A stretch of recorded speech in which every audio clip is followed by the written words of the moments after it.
Good morning. We're going to prostrate together.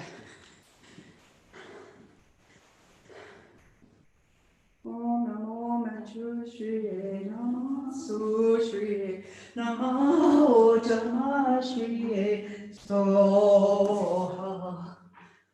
Om Namo Manju Shri Namo Su Shri Namo Dhamma Shri Soha.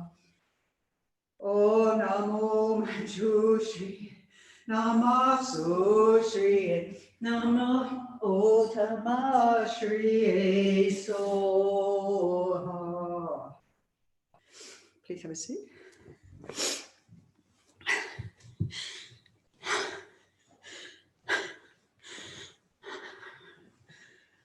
Okay. So good morning, everybody in the Gompa and everybody online. So here we have our day 2. I hope, well, those of us who got to participate in His Holiness teachings yesterday, what a rare and precious gem of teachings, most of which went so received as imprints, the blessings. Venerable Wongmo actually understood something, so she's delighted. In my excitement yesterday, I said to Venerable Wongmo, maybe that will be our homework for next month, is to do all of, listen to all of that. But it is very high level. There are some serious India scholars there. As Venerable Wongmo said, I wish I understood what the questions they asked were, let alone His Holiness answer. But anyway, look, we just take it as imprints, let it settle into the mind. And at least, like at one time in Sydney, I thought, well, at least I've heard those terms before. It was a bit reassuring. So anyway, it does all relate to the next module on wisdom realizing emptiness. So setting our motivation for today. First of all, how wonderful that we still have this precious human rebirth with all the, leisures and endowments, freedoms and opportunities to engage in practicing the Dharma, engaging in, sort of reflecting on what we've learned about thought transformation, transforming our ordinary self-cherishing to turn that around, reverse that to cherish others, and that we continue to have the karma to continue on our spiritual path in this direction towards Buddhahood. So in that vein, think that up until enlightenment, up until death, and especially today, especially this moment, especially this morning of practice, may all the activities of my body, speech and mind, everything I think, say and do, hearing, thinking, meditating, walking, sitting, so on, eating, drinking, whatever I do, just what we ordinarily do. This is the thought transformation. So it doesn't become a cause for future suffering of myself or others. In other words, mindfulness. And instead becomes a cause of happiness of myself and others. Especially the cause for Buddhahood. So transforming all our activities of body, speech and mind into a precious jewel, into a method for accomplishing benefit and happiness for all sentient beings without exception. So creating that vast, spacious mind, wishing to benefit others as much as we can, which is the source of all our own happiness. And at least not to harm them, which is also the source of all our suffering, let alone that of others. And none of us want to suffer, and we all want to be happy.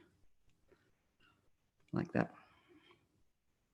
Sangye churan sogye chonam la janchu padu dabni kapsuchi dagi chunyen ge pesonam ki drola panche sangye drupa sho sangye churan sogye chonam la janchu padu dabni kapsuchi dagi chunyen ge pesonam ki drola panche sangye drupa sho sangye churan sogye chonam la janchu padu dabni kapsuchi dagi chunyen ge pesonam ki drola panche sangye drupa sho.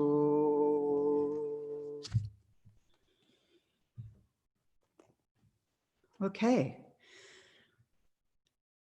So we have the usual suspects in here. Same thing. Venerable Wongbo, Venerable Yangshen, Rachel, Alan, Jemima, Carolyn, Leonie, and me. Onyx had to go and look after her dog. What was her dog's name? Her dog who's coming to the end of...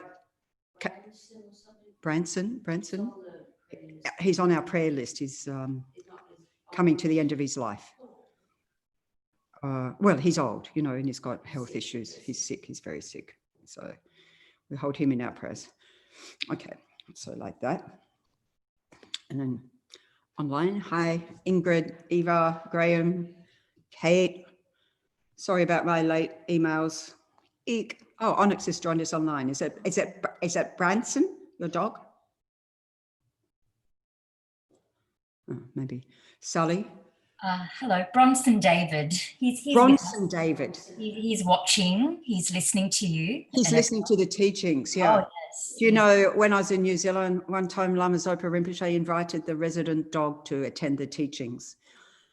Personal invitation from Rinpoche. So the dog came into the romper and, you know, we might have said sleeping, but maybe meditating. So wonderful. Anyway, we do what we can for these beings, isn't it? It's going to be some of our meditations this morning.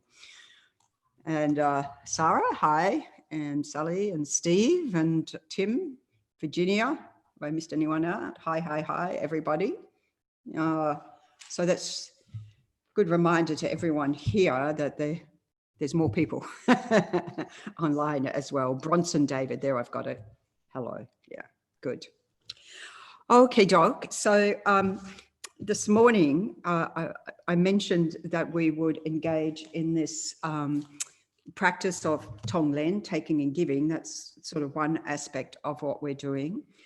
We're doing a couple of meditations this morning, a couple of meditations on that. I think, you know, we had those who were participating last month. We had an introduction to that, particularly in relation to ourselves, you know, taking on all our own suffering and giving all the happiness, well-being, and so forth. So this practice is a practice that is, you know, it's a secret practice, as we looked at in the 8 verses yesterday and previously. So this, just going to do it a little bit more extensively with this instruction from Lama Zopa Rinpoche.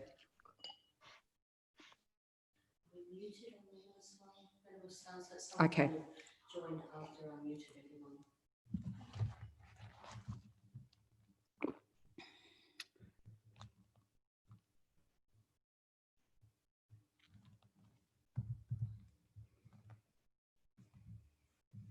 I'm just seeing,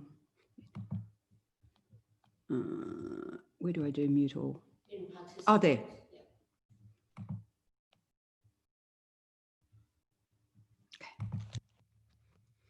So those on Zoom, we've got you on mute for the meditations, but then you can just unmute yourself to engage in conversation like Onyx just did. I think everyone's familiar with the technology now. Unmute. I'd like to mute yourself when you finish talking. And mute yourself when you finish talking, please. Wouldn't that be handy to have in life? Could you just mute yourself? No, I don't think that's a bodhisattva attitude. Oopsie doopsie, sorry. It is on Zoom because it's for the benefit of others. It's for the benefit of all of us, yes. Okay, all right. So, so this, you know, we generate, so like in the 4 immeasurables, the 4 immeasurable thoughts, the 4 immeasurable minds, you know, generating infinite compassion for others, not bearing to see their suffering and the wish to take on that suffering, even though we can't actually in reality take their suffering on. This is to smash the self-cherishing that's always, you know, and the self-grasping, which is the innate self-grasping that underlines that, which is the one that when we purify the cognitive obscurations, then that's purified. But don't worry about that. What we, you know, this sort of, we normally visualize as a hard, dark rock that cuts us off from our heart being soft and open and welcoming to others. So we're working on, what is it? ego, yeah, that one. And self-cherishing. So to destroy all that, which why? For our own selfish benefit is the source of all our, morning, Yasmin's joined us. Oh, sorry, I'm looking at the camera. Yasmin's joined us.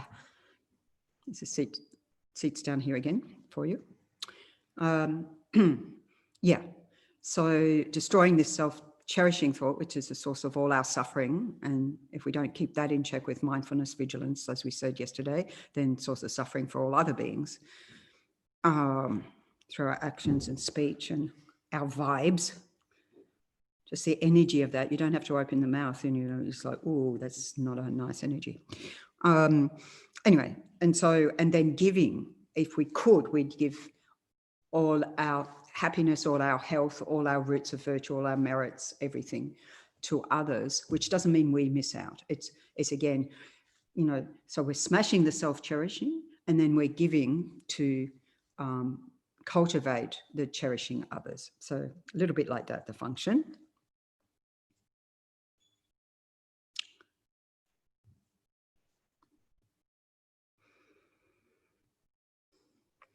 So as Lama Zopa Rinpoche says here, you know, whenever we have a problem, a difficulty, it's very good to take this on. When you're sick, take on your, you know, everybody else who has back pain, everybody else who has, you know, cancer, everybody else who has AIDS, everyone else who has COVID, you know, may I take on all their suffering, right?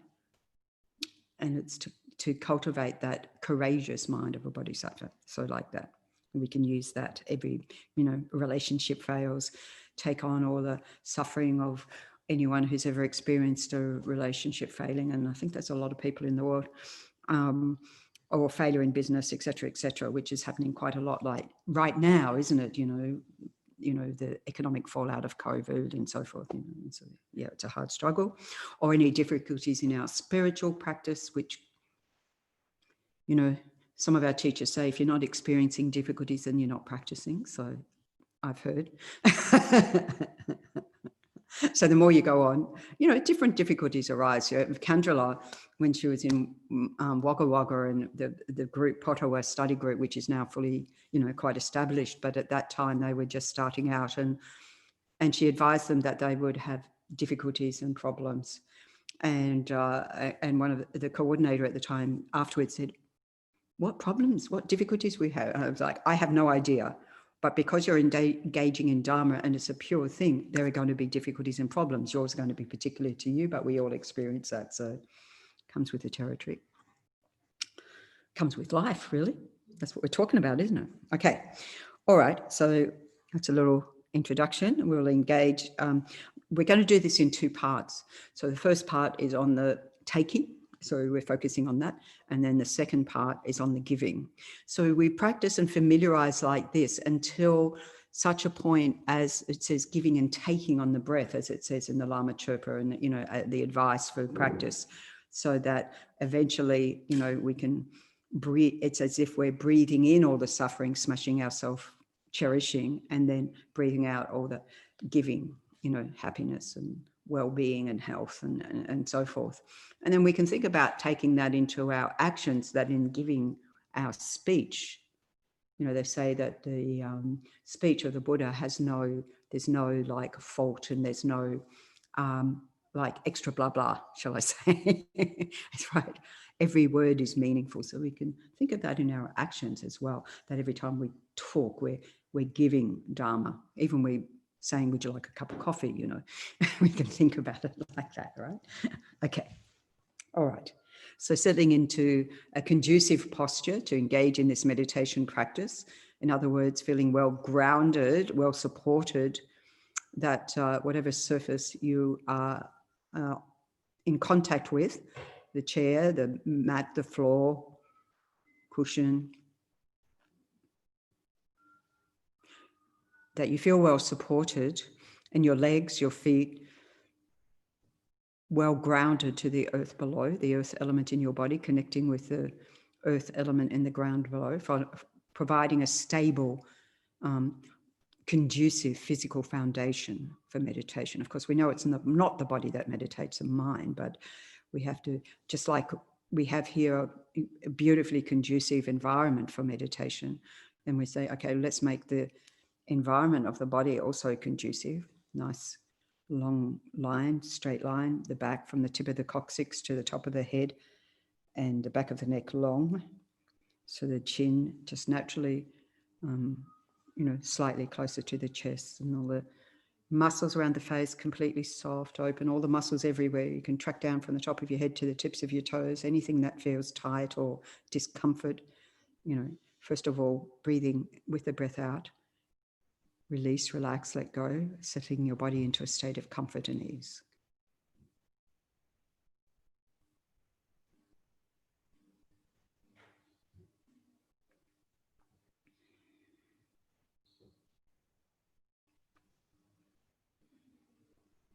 And then bringing the mind to settle into that space, that conducive container of the body, to settle the mind on the comings and goings of the breath, not changing anything, just in their natural rhythm. Bringing our awareness into the present moment, not jumping ahead, not lagging behind, right now, here, in this meditation. Nothing else, nothing to think about.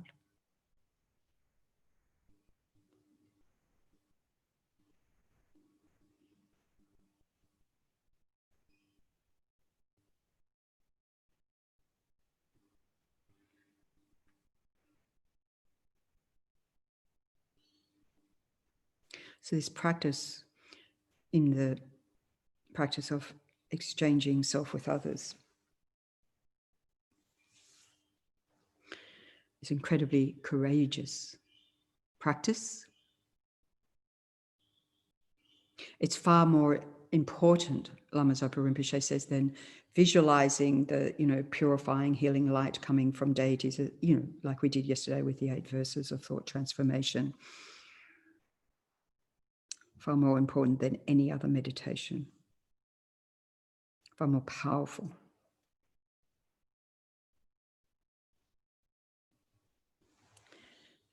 By visualizing, taking on the suffering of others, by really having that strong, cultivating the strong determination to take on the suffering of others upon ourselves, and giving them all our happiness, all our roots of happiness, which is all our virtues, all our merits, all our health, all our well-being. We use whatever confronts us, all our problems, difficulties, illnesses, and so forth, to generate the ultimate good heart of bodhicitta. Altruism, the genuine altruistic motivation, which is the very heart of healing for ourselves, for others, for the world, the environment, for all beings, everywhere.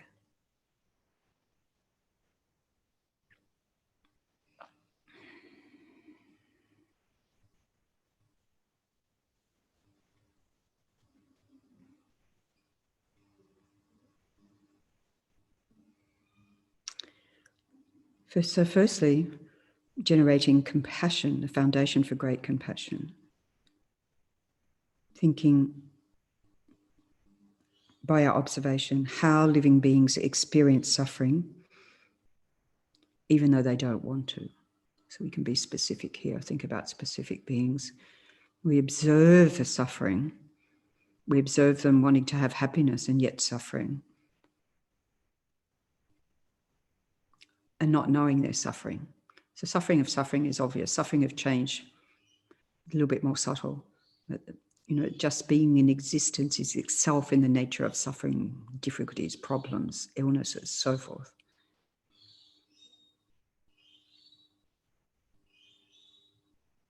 So as Lama Zopa Rinpoche said at Kopan, when, he's doing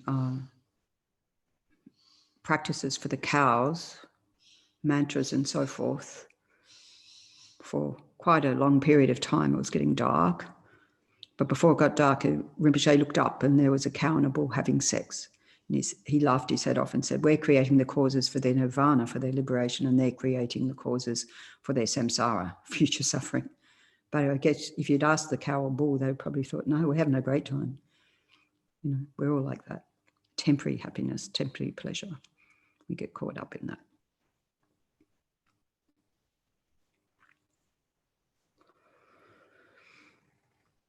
Or or even for us human beings, even Dharma practitioners, even we know the causes of suffering, you know, having maybe the lazy mind that is doesn't have the willpower, the strength, the determination to abandon the causes of suffering. So cultivating that one.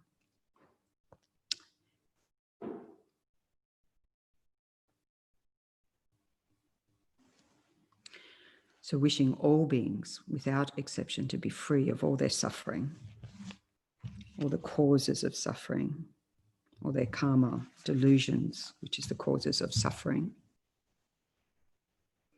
And the vast, great compassion generating this mind of great courage, saying, I myself will free them from all their suffering and its causes by myself alone. So I think that you're taking on, as you breathe in, as we do this, you're taking on whatever suffering, sickness, hardships, emotional problems, delusions you recognize in others. And imagine in the process, they become completely free.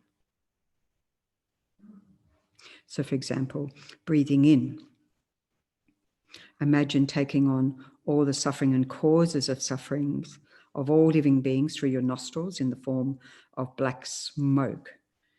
So think about a particular illness or problem that you have and focus on others who may have that problem that is as well. You know, anxiety, depression, business failure, whatever it is.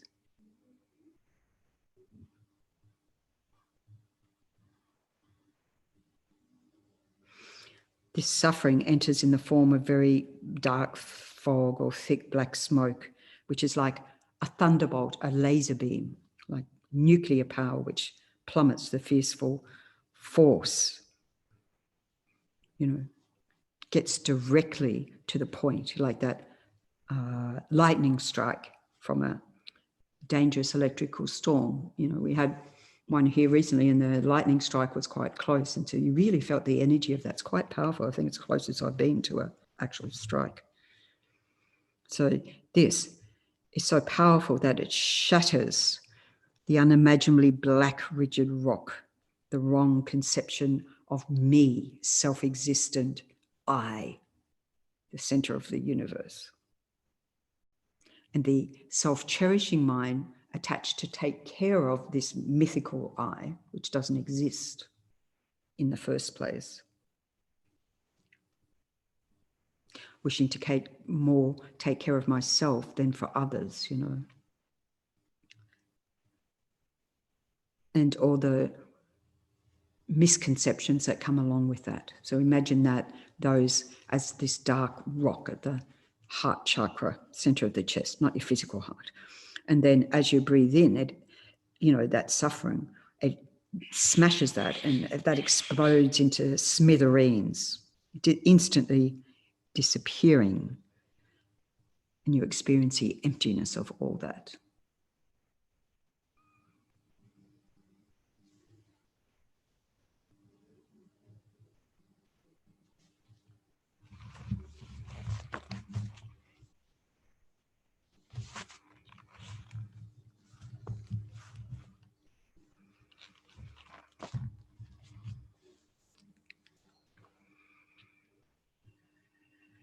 So we can visualize as we're doing this, all other beings arising in human form around us. Behind us, family, friends. In front, the ones we have difficulty with. And all around, on every other atom of space, all the other beings that we just ignore because we're indifferent to them. They neither help nor harm.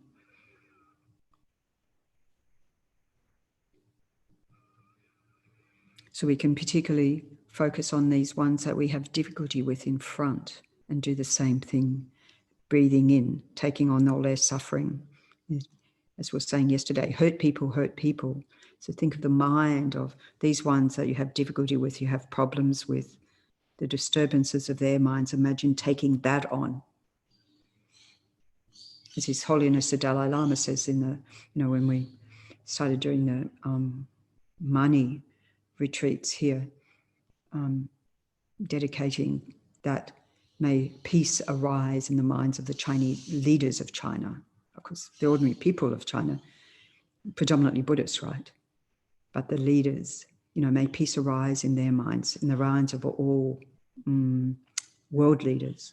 So taking on all their deluded states of mind, or someone who's, you have personal difficulty with, smashing this self-cherishing ego at the heart like that lightning strike.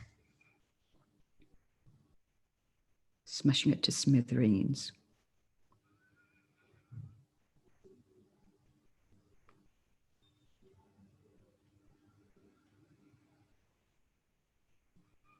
And you can think about taking that on from all those who are dear to you, close to you. And you know, if they've got a particular ailment, if they've got a particular difficulty, problem, fear, anxiety. And we can't bear to see their suffering, those who are dear to us already. So visualizing their suffering like that dark fog, smoky darkness coming towards your heart chakra. And like this lightning strike, smashing it to smithereens, smashing the dark rock at their heart to smithereens. And that self-grasping, self-cherishing attitude completely dissolves, completely non-existent, because it's based on wrong conceptions, wrong views, mistaken views of reality. In other words, no inherent existence anywhere, so we can smash it to smithereens. It's merely labelled by mind, merely imputed by thought.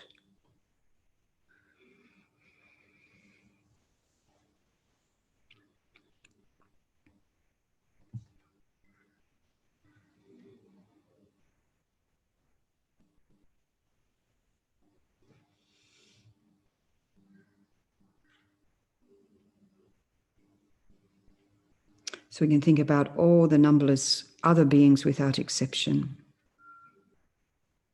Breathing in this black smoke, taking on all their suffering and its causes, all suffering that exists in the world. And it's like, Rinpoche says, it's like plucking a thorn out of their flesh. You immediately free all numberless living beings from all their suffering. Wow.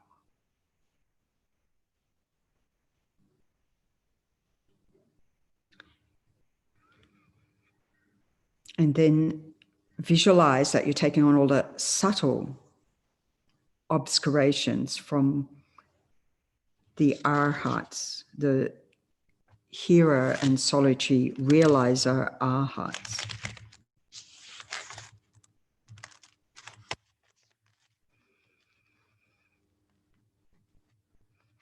And all the bodhisattvas abiding on the grounds. So these subtle cognitive obscurations, knowledge obscurations, the obscurations to omniscience that interrupt them or block them from attaining enlightenment. And the subtle elusive mind of the hero solitary realizer arhats and their self-cherishing conceptions. Taking all that on, smashing it to smithereens. Smashing to smithereens the self-cherishing. Softening our hearts, opening our hearts. Your self-cherishing, the creator of all your problems, becomes non-existent. It's like aiming a missile at the right on target. So aiming that right on the target of the self-cherishing thought in this meditation. That's the target.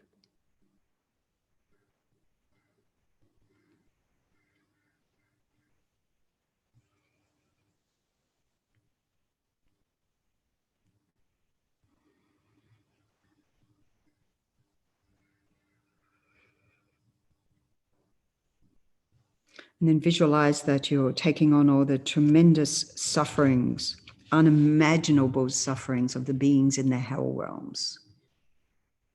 You know, in the hottest hell, fiery hell of Avicii, one tiny fire spark on the body of a hell being is far greater than all the fire systems in this world. So here in Australia, you know, we had all those terrible bushfires and all the beings that were, you know, incinerated in the bushfires and so forth, all the insects and the spiders and other beings, and, you know, and the effects on people and so forth. Even people dying there. But it's, you know, it's like the tip of, you know, the tiniest little tip of the tiniest little spark on a hell being, unimaginable suffering, wishing to take that on, you know, sending like Chenrezig does, sending down the nectar to the lower realms of, you know, sort of, oh, that comes next.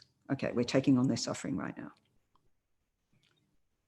If we could, we would relieve them of that suffering, frightful, unimaginable. And those in the freezing cold hells, you know.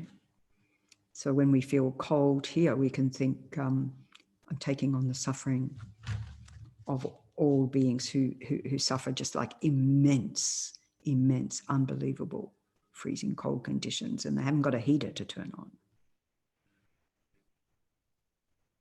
Wishing them to be free, smashing the self-cherishing, all these inhospitable environments they experience, taking that on in the form of black smoke, breathing in the red hot burning grounds of the hot hells, the ice of the cold hells.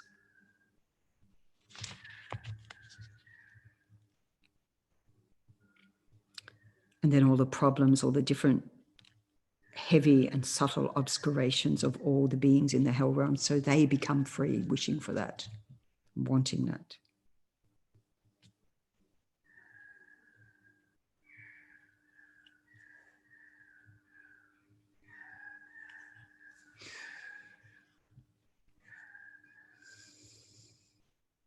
Or the predator realm, the hungry ghost realm, taking on all the suffering of all the, you know, in their environment, they can't get any sustenance, constant craving.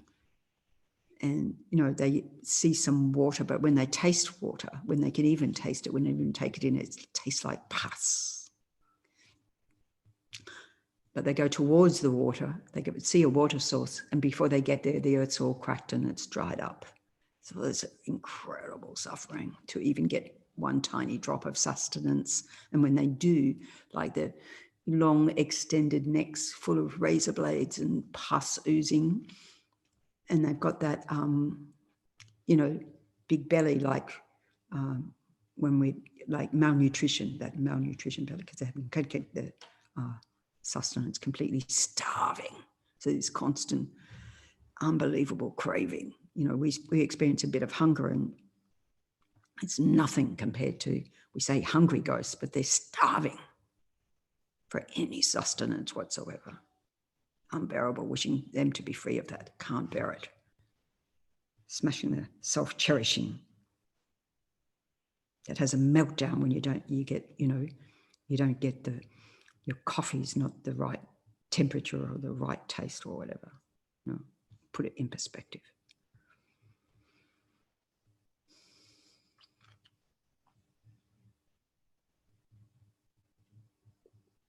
And all the harsh environments of suffering of the animal realm, or the different types of suffering they experience.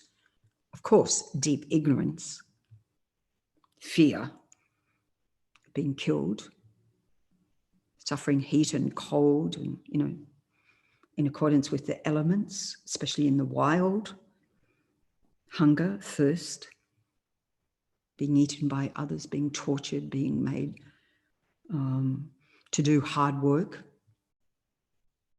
and even being killed by humans for even just for their pleasure, which is not even for sustenance, you know, not even for food, you know, just what do we,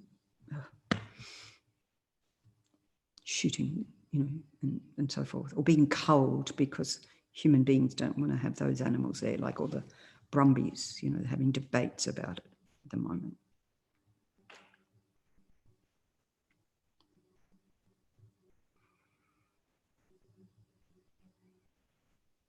Their minds totally freaking out 24/7.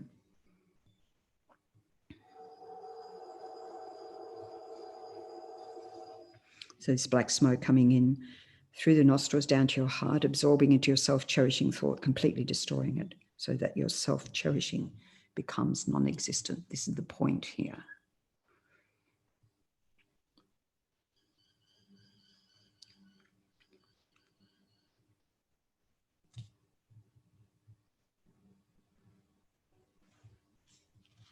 And visualizing, taking on all the sufferings of all other undesirable environments that beings experience, you know, all the war zones and the people being locked up in COVID, you know, within COVID borders, in those tall towers, you know, those housing towers, in deserts,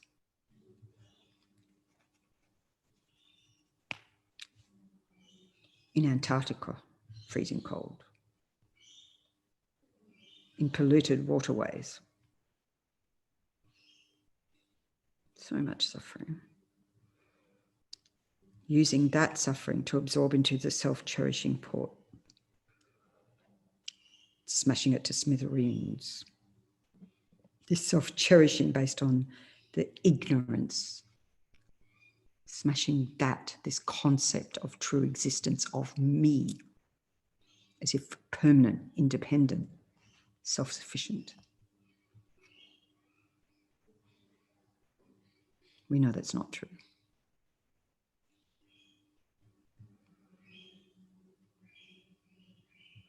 The cherishing of this false I as if it's the most precious and most important being, me, amongst all other beings, all these poor suffering beings in all realms of existence.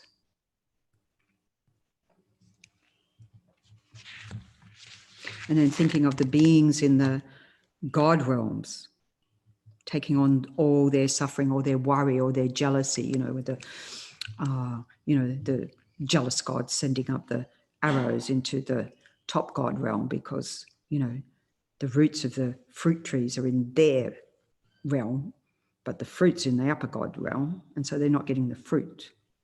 So they're sending the spears and arrows up, and they're sending them down. Back again, it's like neighbourhood dispute between the two. So all their delusions, all their gross and subtle delusions, and particularly that one where even they've been existing in the lap of luxury, blissed out, you know,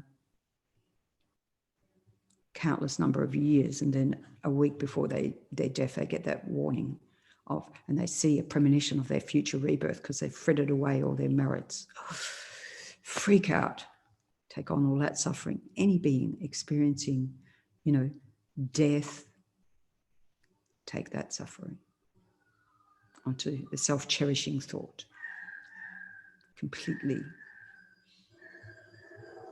realize that we're all subject to death, that I'm not permanent, that I'm not going to go on forever, that I'm not immune.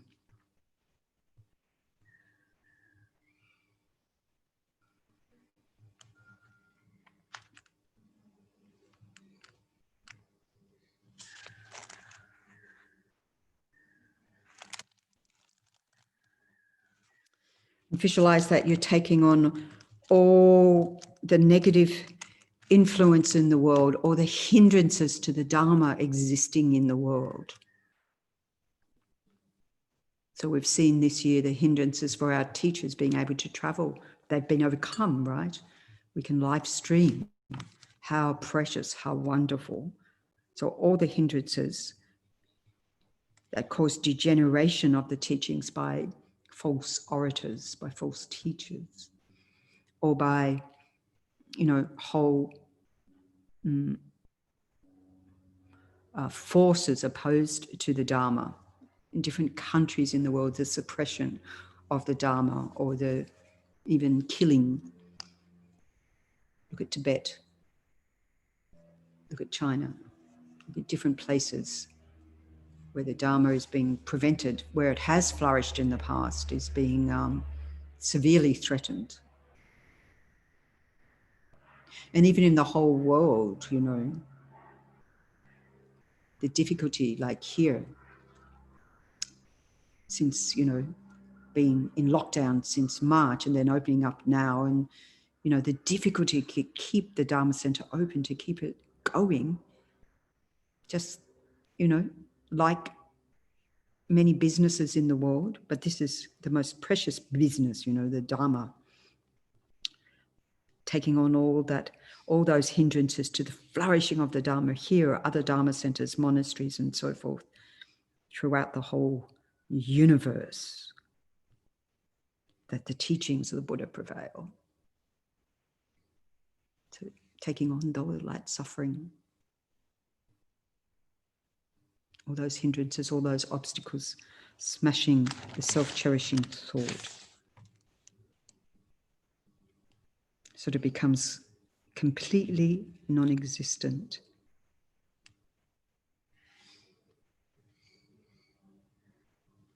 The false I that ignorance holds to be truly existence also becomes completely empty, lacking inherent existence from its own side. In other words, the self-grasping mind on the basis of which the elaboration of self-cherishing, the me and the mine.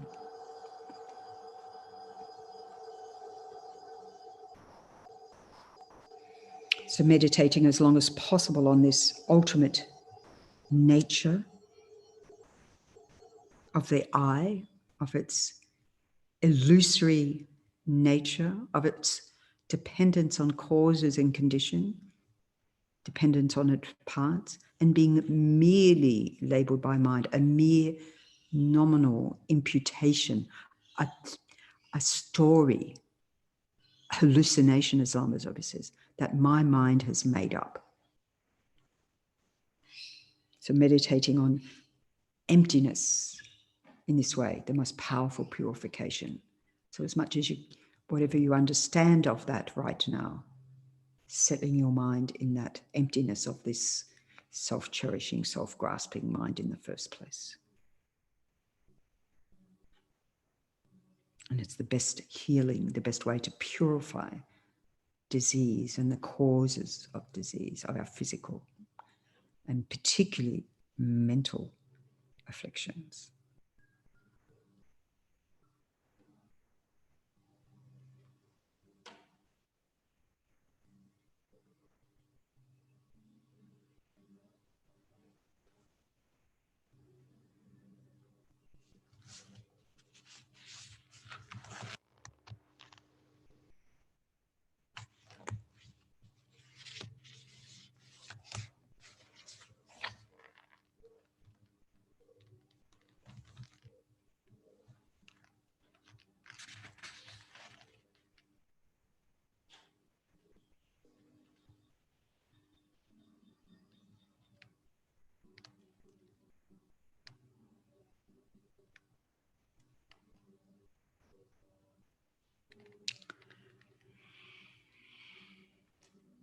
So whatever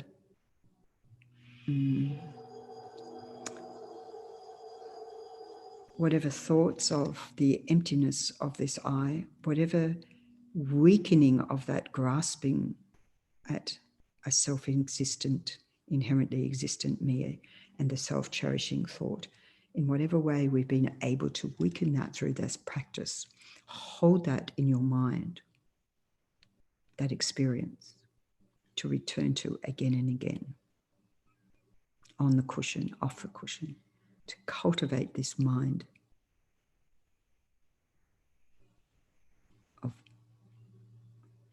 being in sync with reality, recognizing how things exist ultimately, to cut through our ignorance, self-grasping, self-cherishing, the root of all our suffering.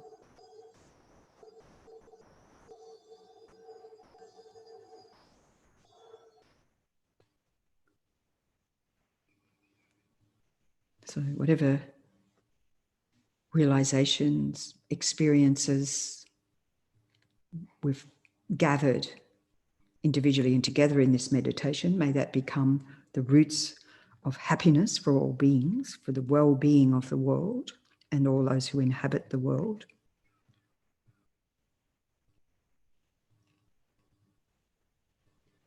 And to the ultimate well-being, which is enlightenment swiftly for the benefit of all.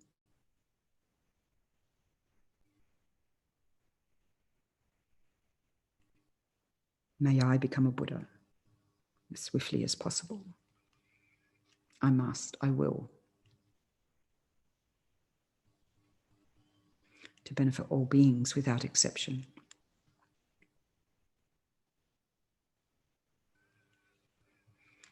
Okay, so then relax.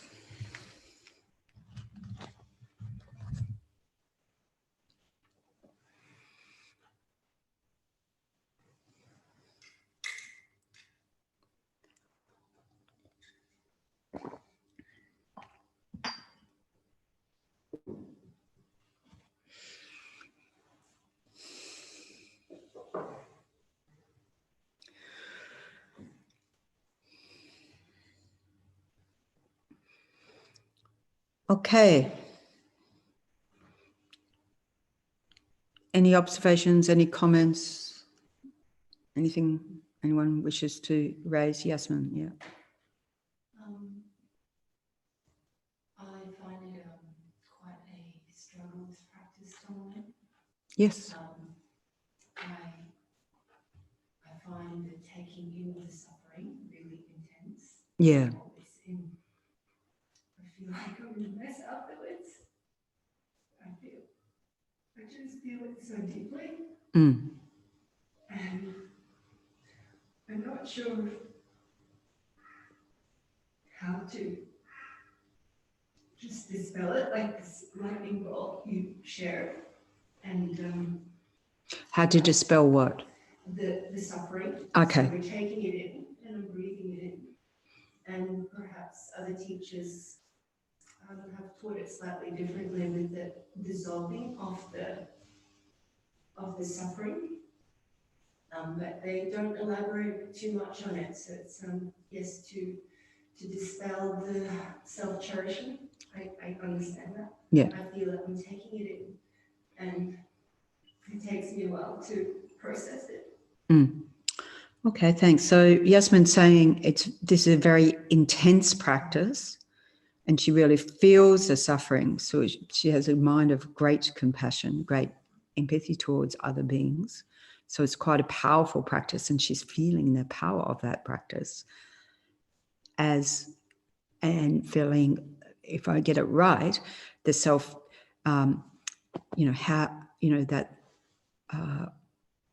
the discomfort of the self-cherishing, perhaps, or, that we can't dispel the self-cherishing. Is that correct? Or it sits as a discomfort in your heart? Yeah, it's, I think my mind is stuck on the suffering that is happening. The mind is stuck on the suffering that is happening. So this is the mind of a bodhisattva. I'm rejoicing in your mind being stuck on the suffering happening. Maybe not stuck, but it's sort of being aware, heightened awareness of suffering, shall we say, or even experience of that. So just one thing in particular. So it's not that we actually ourselves want to experience the suffering that others are suffering, right? Because it's just like you go to the doctor and you've got cancer and the doctor says, takes on your cancer. I mean, not that they can, they're not going to be able to help you as a doctor, right? So we take it as not to actually take on their suffering.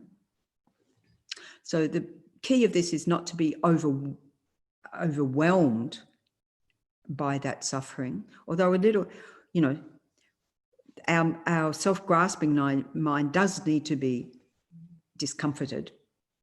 You know, this is why it's an advanced practice. It's not a beginner practice. And this is why it was passed on in secret. Because if we don't, at the same time, have a strong self-nurturing, self-cherishing, not self-cherishing, we'll delete, right, okay, but strong sense of self, it seems an irony, but conventionally, we are able to do this because we exist, you know, we are human beings, we exist, we have compassion, we know what it's like to suffer, we can't bear to see that suffering. So it is to smash the ego, which the ego will kick and scream forever against that, is one thing. So if it becomes, you know, sort of, and because, okay, we're doing here, and this is how Lama Zopa's got it presented in this presentation, we're doing the taking on the suffering separate to the giving.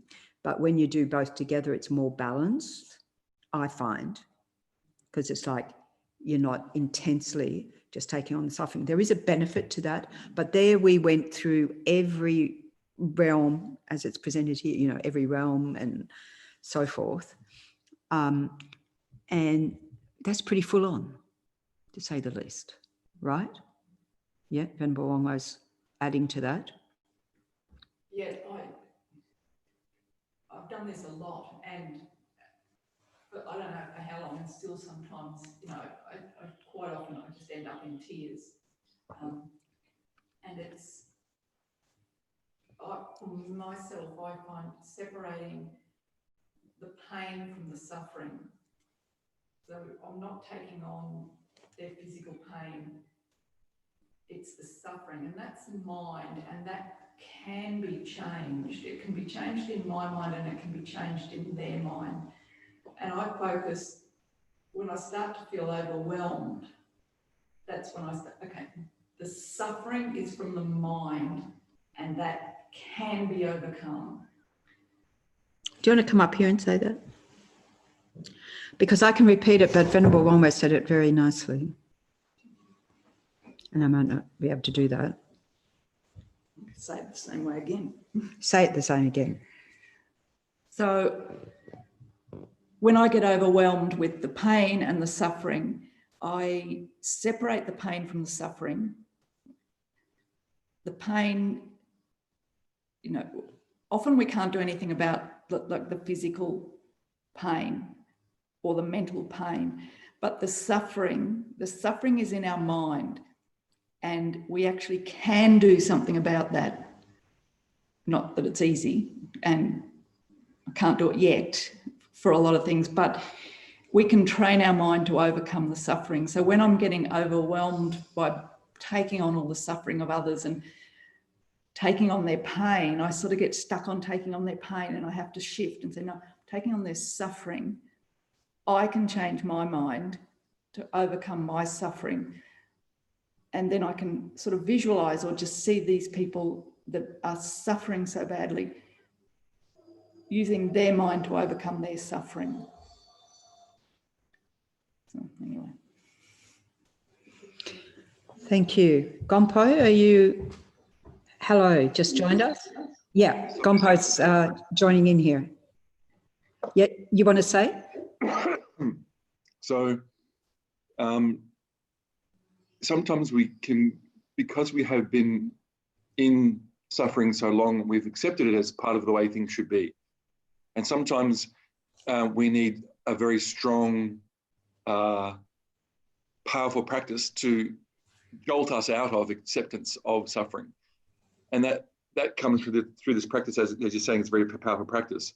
When the awareness of suffering becomes too great, it's really, really important to remember that there is a way out.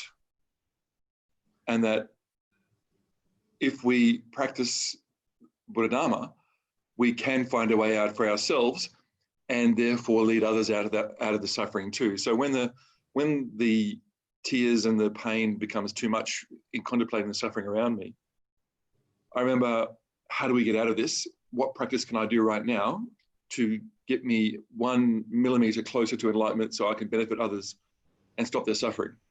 So using the intensity of the practice to create the motivation to do other practice, to purify, to accumulate merit, in order to be able to achieve enlightenment myself, in order to be able to free other sentient beings. So when it gets too intense for me, I transfer that into motivation to do practice. Does that make sense? Does that make sense, Jasmine? Yeah. Yes, thank you. She's, Yasmin, nodding amongst her tears. So, no, it is because we are human, we have both, we know what it's like to suffer. Animals know what it's like to suffer, but also, as Venerable Gompa said, we also know that there's a possibility of being free from suffering. So we can bring our wisdom aspect in, so that it's a balance of the compassion and the wisdom aspect. And going back to, like, for example, Venerable Sangye Kadro, Kathleen MacDonald, and how to meditate. She presents this whole practice very nicely in, which is also comes from Lama Zopa, but the focus on yourself and your own suffering and on your own problems and difficulties. And then it sort of can become, and I don't know if you've focused on it like that previously, Yasmin, but then it sort of feels like, I feel like I'm empowered to do something in relation to myself. And so that we can build a little step. This was pretty full on because it was like all realms, all thinking about all forms of suffering. It was like, whoa, whoa, whoa. And I get what it was like when I was in hospital and Chodron Rinpoche gave the, message of, I can't remember actually. Anyway, yes, he gave I can remember the message and everything, but I'm just not joining the dots right now. But I felt like, yeah, bring on this suffering, because I was quite ill. Bring on this suffering. And then it was like, oh, but I might die. Oh, not too much, of course. So the mind, even though I was medically being cared for, but the mind jumps to, annihilation or something like that.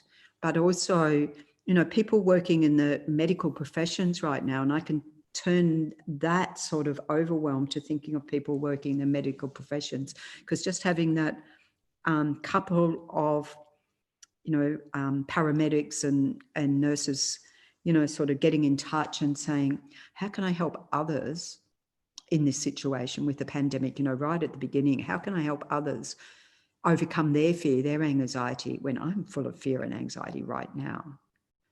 And so they're recognizing while they're full of fear and anxiety, they want to help others, but they've got to deal with their own fear and anxiety. And I was thinking about that because I think, I don't know if the medics are getting any training in like meditation and or ways, coping.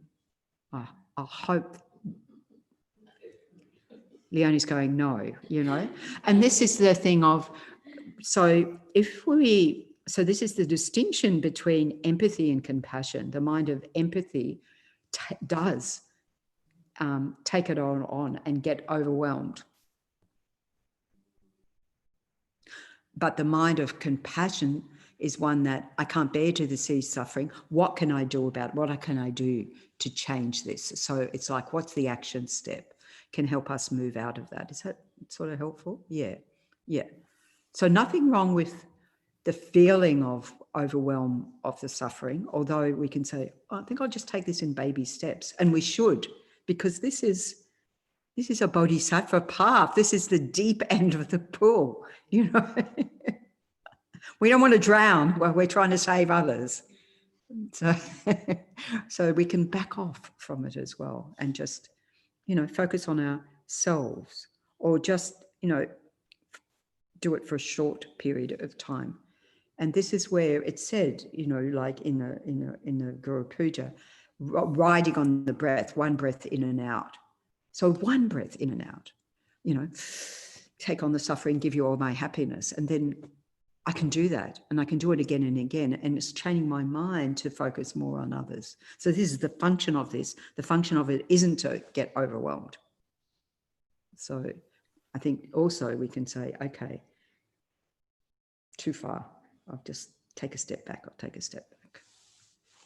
Well, I think it is important to get out of it after the meditation and not to let this feeling linger in your heart.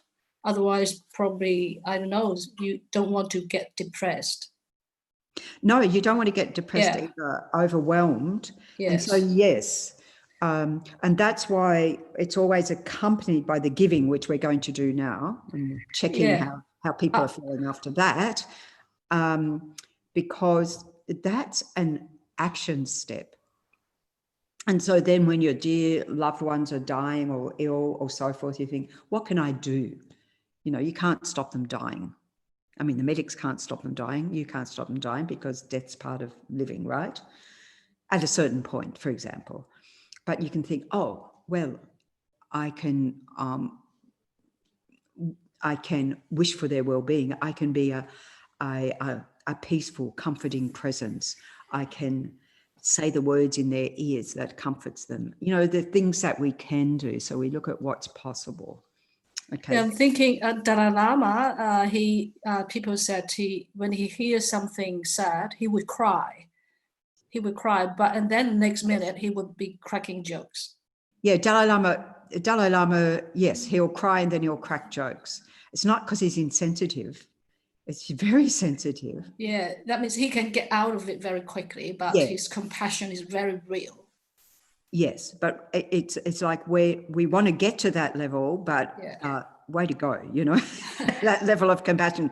As he said the other day, what was it, 50 years or something he's been doing it for? And he did say that, anyway, one of the marks of a bodhisattva on these levels is that, you know, when you see the suffering, tears come to your eyes. So Yasmin, the great bodhisattva, she's doing that. Tears come to your eyes and your hairs stand on end, you know.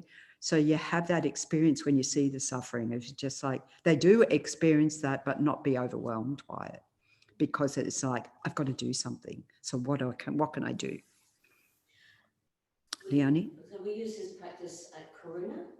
We get trained. Karuna Hospice. Parts of care, and we use this, and I often use it if I'm sitting with somebody and do it quietly. But it's important to debrief, and like you said, you mentioned I do the nurses and everyone getting help.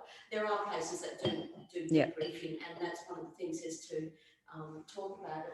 You know, like, because if we don't talk about it, then we don't then be able to recognise those feelings and what's happening in our own mind, because it's our own mind practice. This is a practice for our mind. It doesn't take pain away. So it's really important to talk about it, and then we can work out what's happening, and then use that to better, you know, improve our minds. So yeah, it's a practice we do use there.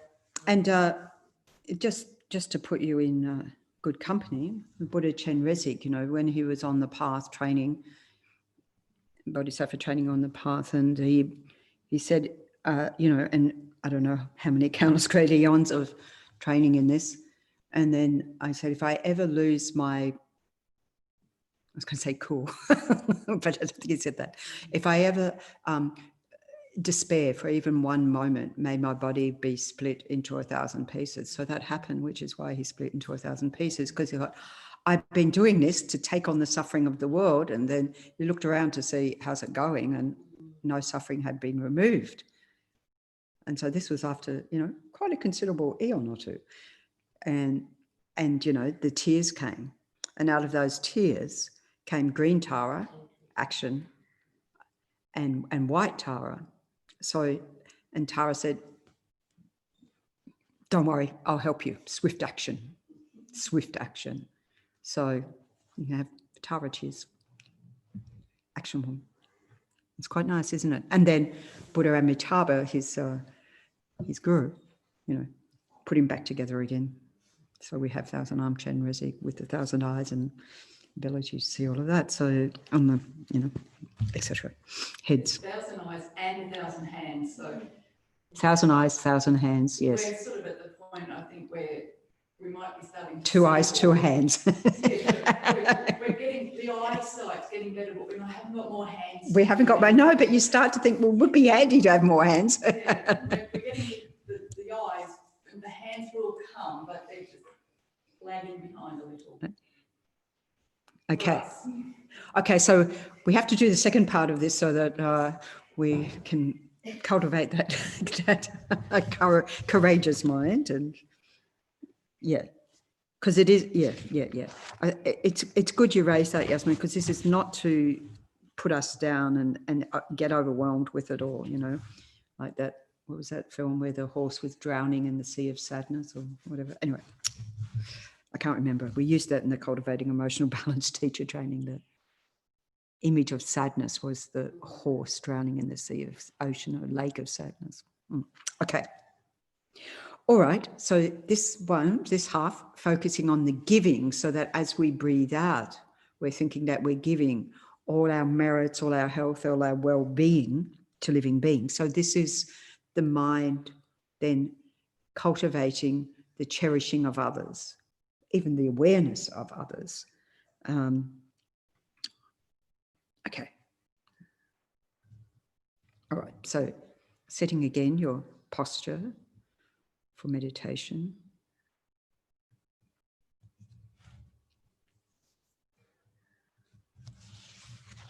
So the thoughts, so this is the mind of immeasurable love towards others. So when we talk about love, this is not love with attachment. Here, when we talk about in the Dharma, it's immeasurable love, because it, even as much as you ever give, it only ever keeps growing and growing and growing. In fact, that reinforces it, that strengthens it, the power of that in our own minds. And we give towards immeasurable beings, but we can start also with, you know, slowly.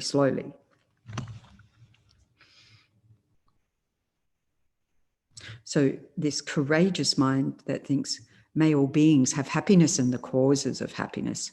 I myself will bring them happiness and its causes. I mean, ultimately, the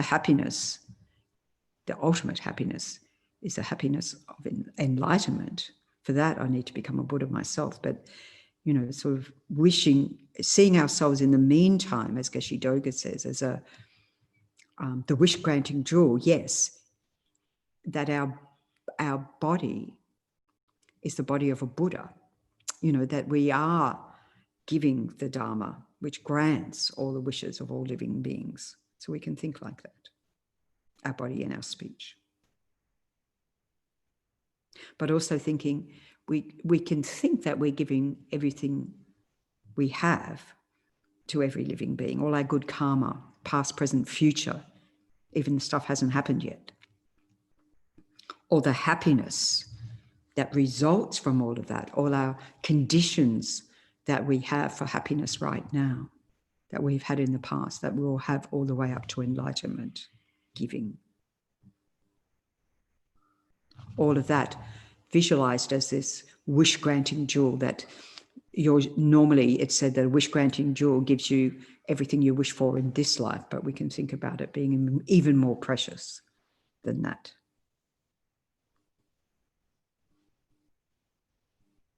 So that living beings receive everything they want. If they want a friend, they find a friend. If they want a guru, they find a guru. If they want a job, they find a job. If they want a doctor, they find a perfectly qualified doctor. If they want medicine, they get medicine that is effective.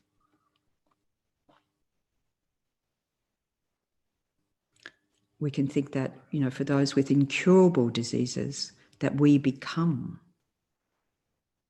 the medicine that cures them, the vaccine.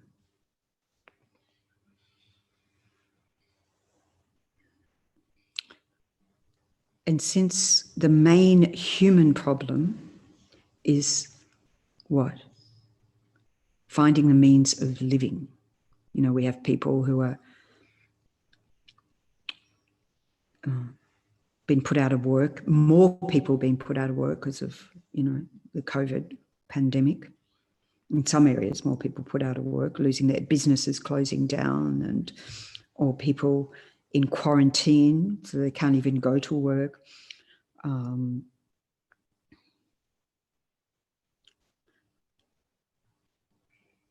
Or they're on JobKeeper and it's going to come to an end, and so much uncertainty. So imagine showering all of these beings with gazillions, quadrillions, and millions of dollars from your body going out towards them, which is like the wish granting. Your body, which is the wish granted, you're giving them, you know, trillions of money, dollars.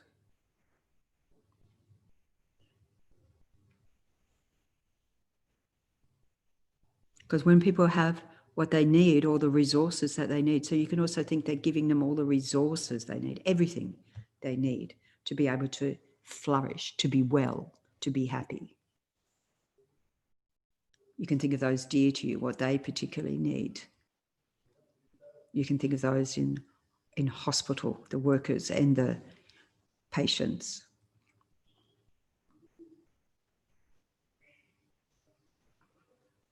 You can think of the people on the border frustrated because they want to get over, and the police being patient with them.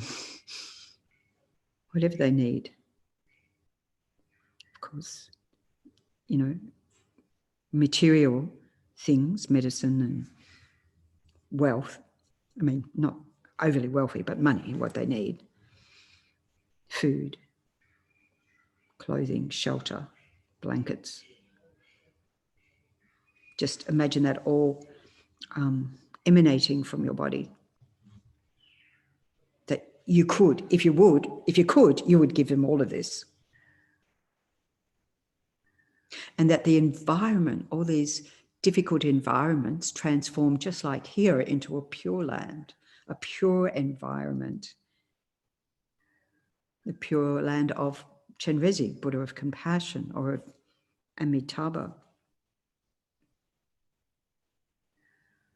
You know, everything most fulfilling, every sound is like the sound of the breeze in the trees is mantra, is Dharma. The sound of the birds singing is mantra, is Dharma.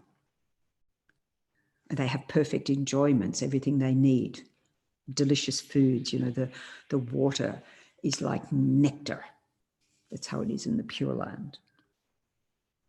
Particularly, you know, we can think of those beings in the hungry ghosts, you know, it tastes like pus, and then you think, may you have the nectar, receive sustenance as nectar.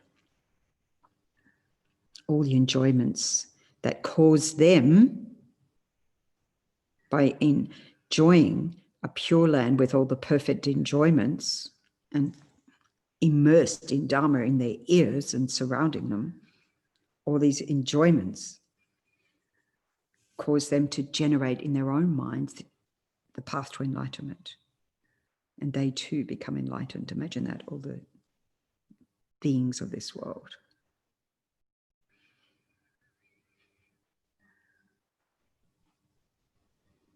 Sending pure light, white light out, which is your and Lord Buddha's holy body, to all the beings surrounding you.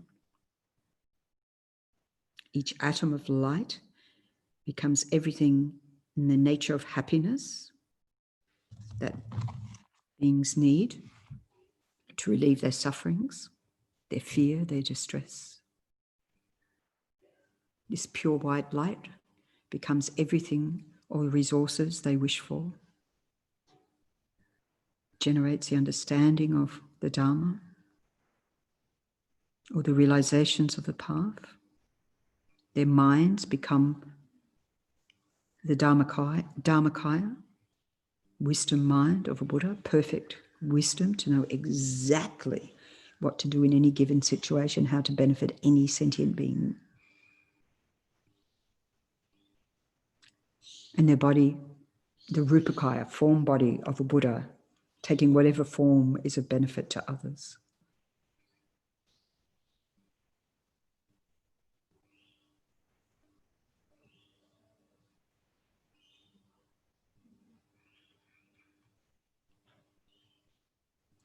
And then to the beings in the hell realms, this white light emanating out, which is coming out through all the pores in your body, coming out through your nostrils, coming out with your breath, is your and Lord Buddha's holy body.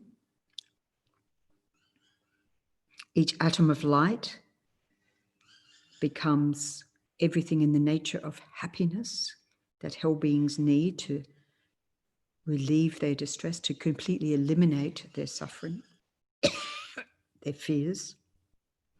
So in the hot hells, it's like refreshing, cool breezes and ice cold waters to bathe in, refreshing rain to cool them. And in the cold hells, warm sunshine, or the warmth, solar energy.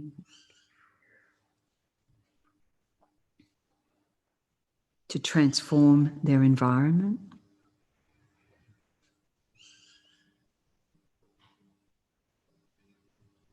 And to all the other hell realms, the neighboring hells, they become all the different things causing suffering get dispelled and become one with Buddha's holy body. And everything in their environment appears as a pure land, as enjoyments, as resources, as great happiness. All their suffering eliminated completely.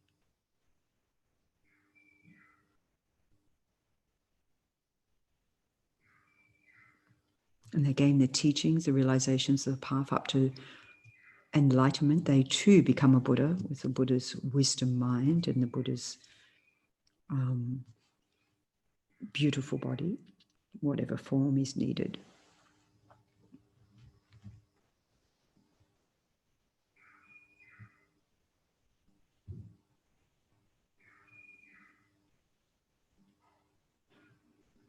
Transforming with your breath and the light, white light, and the blessings of the Buddha coming out, transforming the hungry ghost realm into a pure realm, giving them thousands of different foods that taste like nectar and delicious drinks. They receive everything they need, including the Dharma. So they too become enlightened, become Buddhas. No more craving, no more grasping, no more mind disturbed by despair.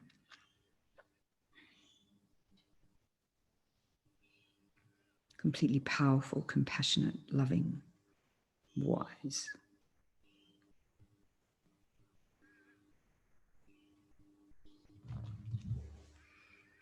And think that, the animals mainly need protection from fear, protection from being exploited and so forth. So manifesting as Vajrapani or some other really powerful deity. Vajrapani is sort of carries a Vajra in his right hand. So we have Chenrezig, the Buddha of compassion, all the compassion of all the Buddhas. Manjushri, or the wisdom energy of all the Buddhas. And then Vajrapani, all the power or the ability of all the Buddhas arising in this form, protecting animals from being attacked by other animals or by humans or so forth.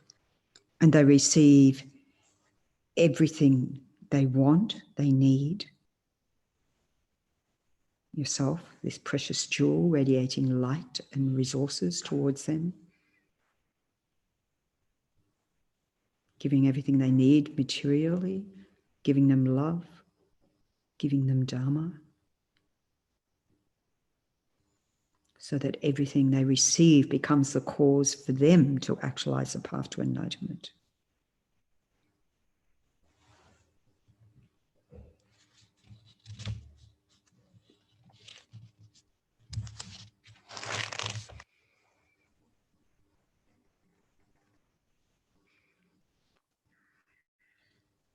And this light radiating out from your heart and coming out with your breath, with your and Lord Buddha's, or the blessings towards those in the God realms. You send pure light towards them, which dissolves the enemies with whom they fight. And the weapons they fight, we turn into a shower of flowers. The enemies transform into Buddhas and Bodhisattvas, showing them the Dharma, leading them to the path of enlightenment.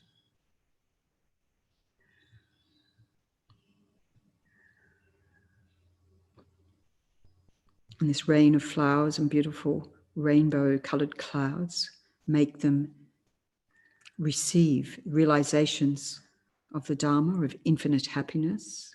Their minds become wisdom mind, Dharmakaya of a Buddha, and their bodies, a Rupakaya, form body of a Buddha.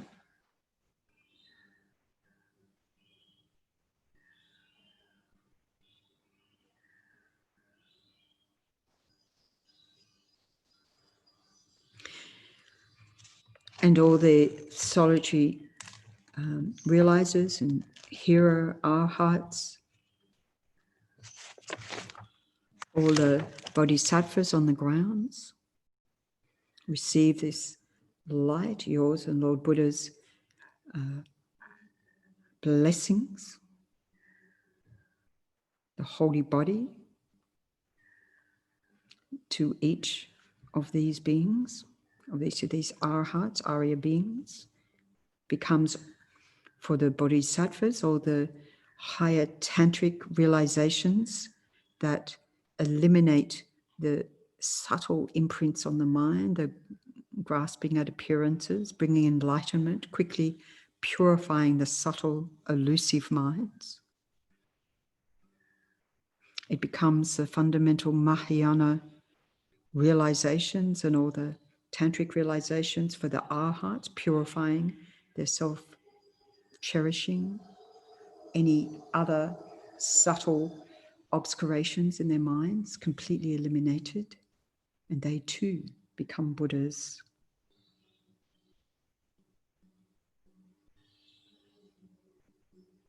Capable of spreading throughout the universe without hindrance, the Dharma in all the realms.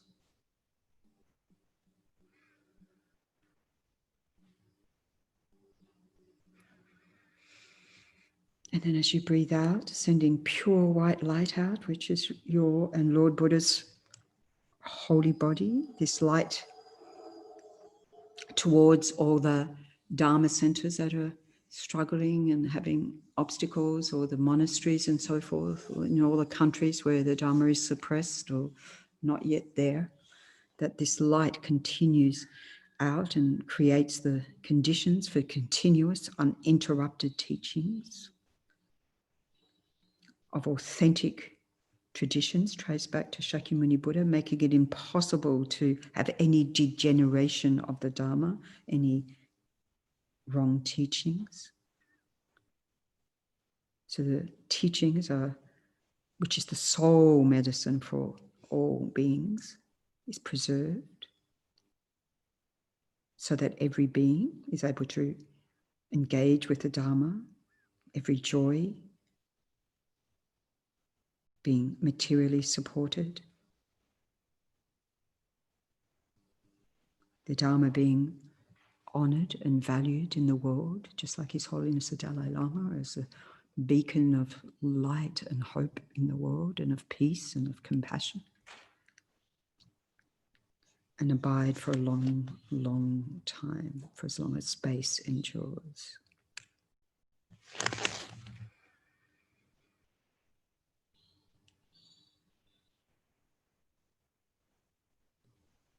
So then, through this giving, through this cherishing of others, becoming the cause that every single being that exists becomes enlightened, becomes a Buddha, eliminating samsara, suffering and its causes, and every being experiencing every ultimate happiness and joy.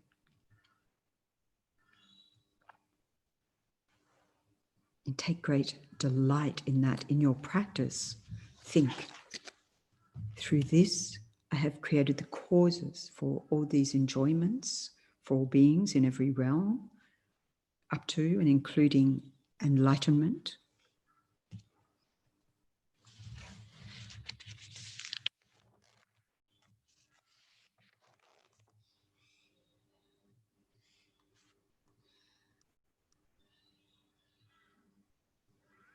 So that all beings experience every happiness,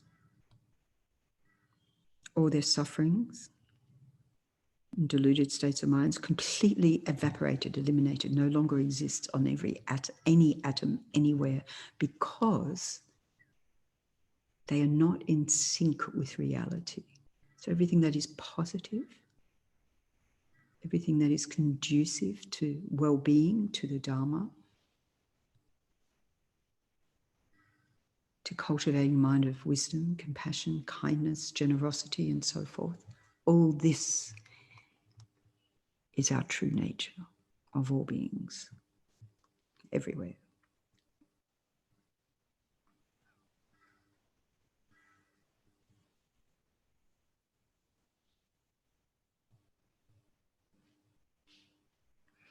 May all my happiness and all my virtues, all my health, all my well-being be given away to all beings from now until they all attain enlightenment.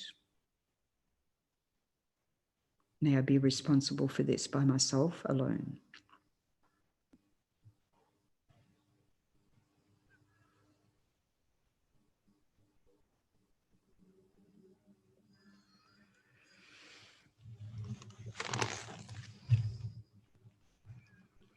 So holding that as a precious jewel at your heart to cultivate, to grow the body-mind.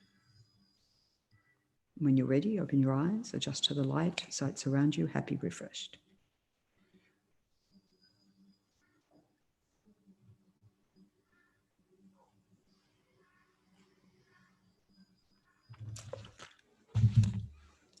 Okay.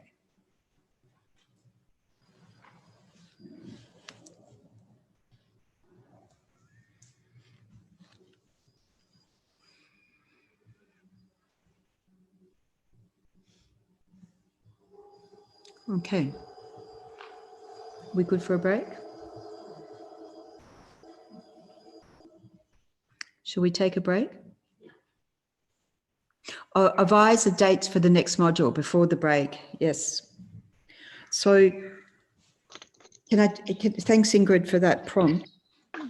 So every next module will be on the third, every next session will be on the third weekend of the month. I was just looking if I've got my, got the calendar. Didn't have the phone, but I've got the calendar. So August 15, 16, September 19, 20, October. I think we're going back to the original dates we had for those who had the original dates. And then 17, 18, and then 14, 15. So that's October, November. I'll send those out as well. I think December, that actually brings us to the end of Intro to Tantra, which brings us to the end of the teaching in November. But I think we have to get together in December. We have to actually all get together and make it happen for December. Do you mean physically get together? Physically, we've got to celebrate. And I think we might as well have some advice about the module 14 on that weekend. Well, I have to confirm that, because if we're following, I can't remember what we said originally. If anyone has the original dates, I can go back to. we might not have had, but I would say the 12th, 13th rather than 19, 20, only because, you know, it's getting a bit close to the end of the year. I don't know what we're going to do about the Vajrasattva practice. I mean, I don't mind. It doesn't seem like I'm any of this zipping around the world anytime soon. But I think 12, 13, I will be, what is it, requesting for that weekend.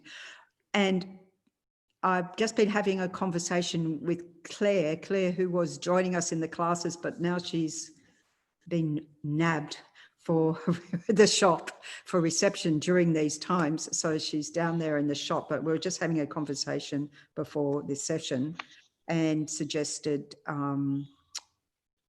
that you all book up the accommodation really quickly. And I think you're going to get the hut you want, Carolyn, I think. Oh, I shouldn't say that officially. But, so I do know, and I do know, as I said yesterday, that Sunny's trying to free up some more accommodation. Yeah, I mean, we're all sort of, as COVID unfolds, we're all having to make adjustments all the time, is what I'm saying. And we can see that happening all around the world. So, but that's our game plan.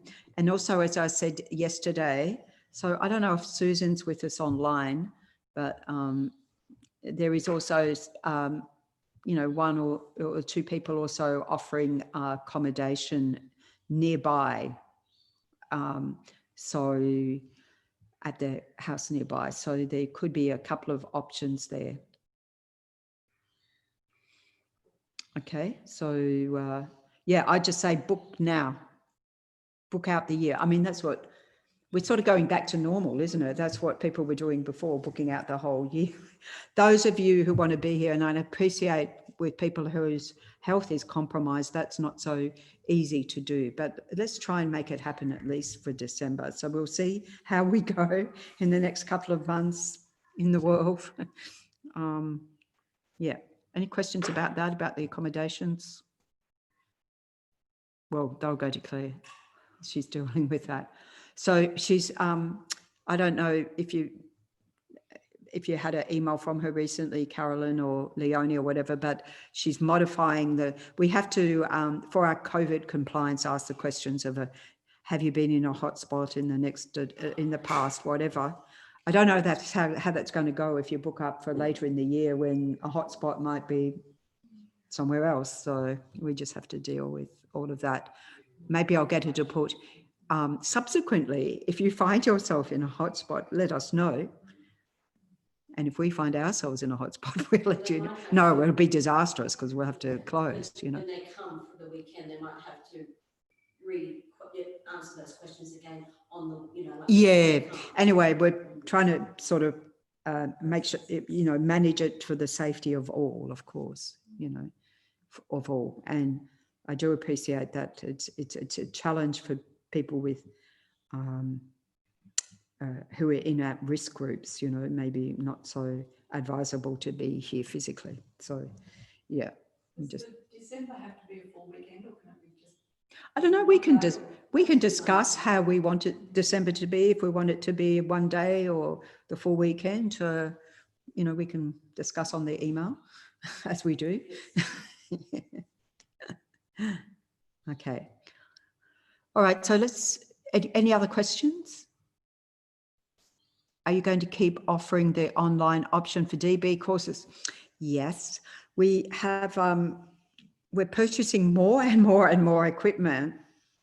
So far, yes. I mean, I guess the thing is that we were, for a couple of years, having a discussion about, you know, sort of providing, at least on YouTube at that point.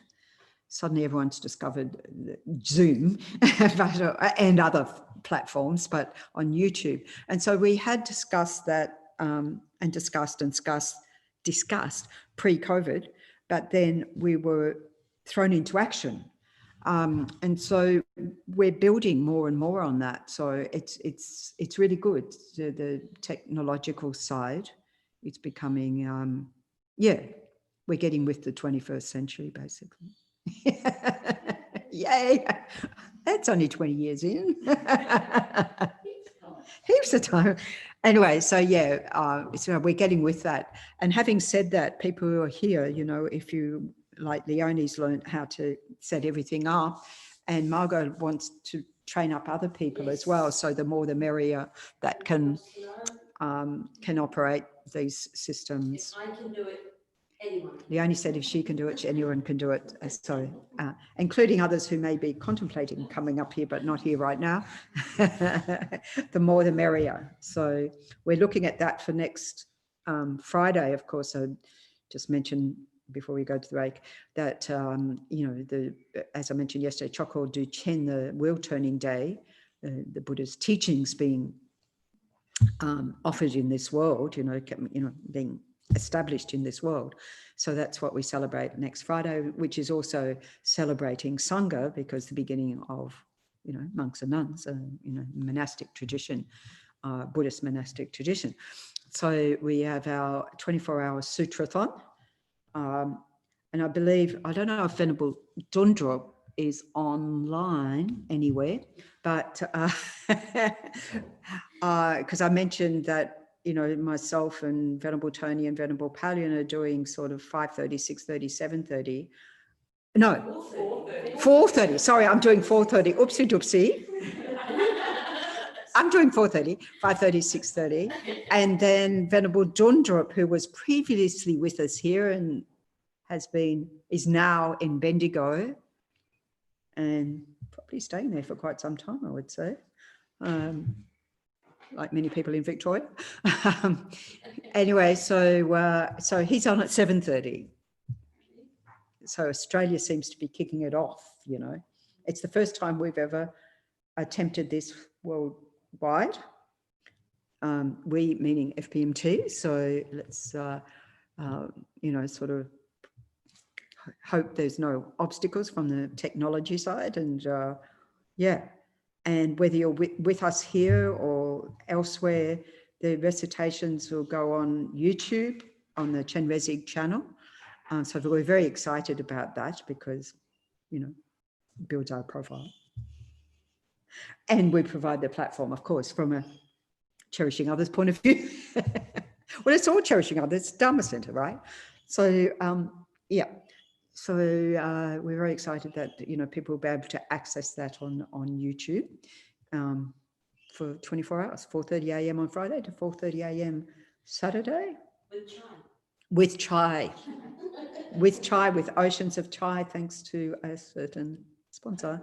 This is to get the people in. Anything to get the people in. And then, as I mentioned yesterday, then in Geshe-la's class, 10:30 till 12, or however long that's for, those who can be here in the Gompa as well or online, Geshe-la will all be reciting the Heart Sutra together. So fantastic. And I think the link's going on to YouTube, our YouTube channel. There's all these instructions, what we have to do this end for the actual Heart Sutra. So, but it's easy to like, the actual translation being used of the Heart Sutra, but it's easy to find fpmt.org, and then you just look for the Heart Sutra and the links there. But I can probably, I can send that link out to folks who are on the email as well. Okay. Okay, now is break time. So we'll come back at 11:10, get a cuppa. And as yesterday, those of you online, the Zoom's staying on. So if you want to unmute yourself and chat to each other, please do. Yeah, okay. And, you know, if we're in the Gompa, we'll join you as well. Hi, Tim. Oh, he's ready for his cuppa and chat. No? Something to ask you. Oh, okay. Yes. Oh, look, just if we want to speak with Margot, who seems to be Yes. doing this thing, can we get contact for her if we want to? Is this because you can do the technology thing? Yeah, yes, yeah. Okay, yes, she wants to hear from you. Yes, I'll send you her email. Great. Okay. Thanks. Okay, thanks, Tim. Anybody else who wants to do that? Yes, you can send that to me as well, Shoki. Okay, great. And then you talk directly with her because I can't talk that techno talk. Yeah. Did Thanks. you get all the funding for the technology? I think so, but now we're getting more. Oh, right. So you need more. I'm not sure. I'll check with Sunny. I'll check with Sunny because they're buying some material, some things at the moment, and next thing we want's an audio loop. So they'll probably put something out subsequently, but I'll check with him because they've got to, make sure the pots of money are going to where they've been, the donations have been coming, I looked for it this morning. I couldn't see it there, so it must have been fulfilled. Oh, well, then it's probably fulfilled then. Yeah. Yeah, great, thank you. Okay, see you in half an hour. I can turn us off for a little while. Just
Heidi, we're making our way back into the Gompa slowly.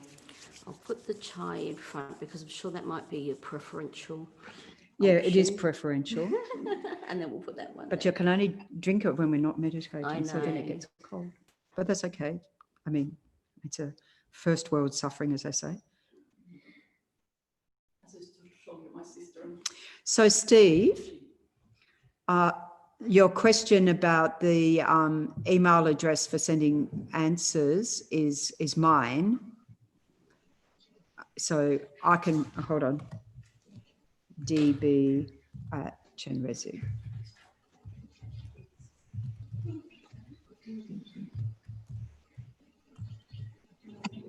There you go.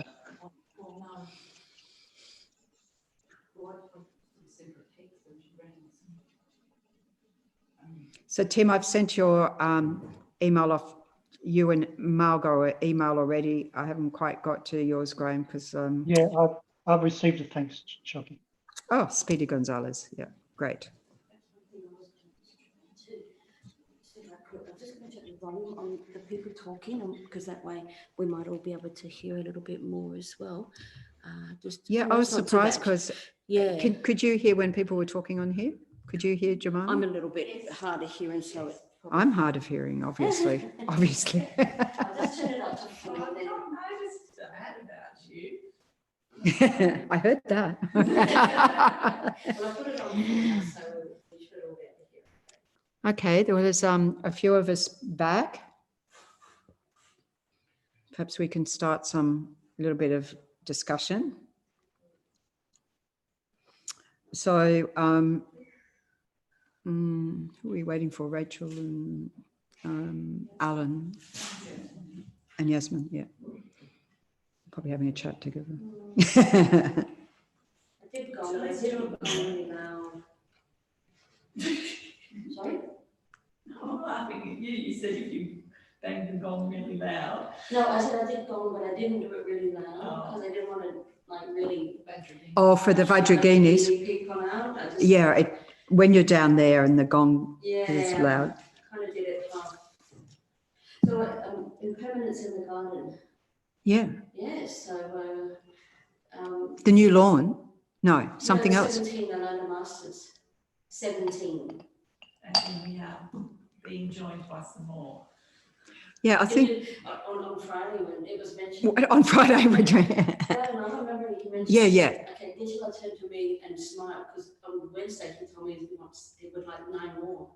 I think Geshe always had that in his plan. Yeah, so now the students not quite sure are going. Moved from where they were going to be, then yeah. they've been moved. You know all the lovely petunias were put down or Graham Geshe Colin had to pull half of them back, and I noticed it last night. I thought the turkeys had done it. And I realised no, it's like because they were stood and he apologised. Okay, so Leonie's updating us that the Nalanda garden is transforming again. We're getting the rest of the Nalanda masters. We're going to have all 17 here. I knew the eventual plan was that, but apparently Geshe is getting it happening quickly. So where the stupas were going to, the 8 stupas were going to go on this left side. It's now I believe the 9 extra statues will just fit in. There's enough meters just enough. They're going to be squashed up. May have to build a wall on the other side. Wow! So we're going to have the 17 Nalandas all here. Wow! It's all growing. I'd like. Where's Shanty David going? I'd like Shanty David here. Well, there's still room. There's a space down the end, and I said to Colin, "What's going there?" He said, "Geshe-la's got other plans for this." So just hang in there. You never know. I just want Geshe-la to leave a space so that we do have lawn and that people can actually be inside. I thought it's going to be all filled up and we're going to be doing... Okay, the Nalanda Masters is growing. The garden is growing. Okay, so I thought we could discuss the second half of the first question of the assessment questions, because we got to part, we discussed the first part. So, and that relates to doing the practice that we've just done, which is about what are the benefits of this practice of giving and taking, or what are the benefits of our practice of giving up self-cherishing? So whether that's on the cushion or off the cushion, and instead of cherishing others, to discuss just generally the benefits of one, giving up self-cherishing. Well, let's start with that one, the benefits of giving up self-cherishing. It's a harder one, isn't it? It's quite liberating in the sense that all this stuff I've been worrying about, just let it all go and don't worry about it. You know, just. Did you hear that online? Probably not. No, Gompo's doing a big shake of the head, so come. I'm just getting you used to being at the front. Did you notice?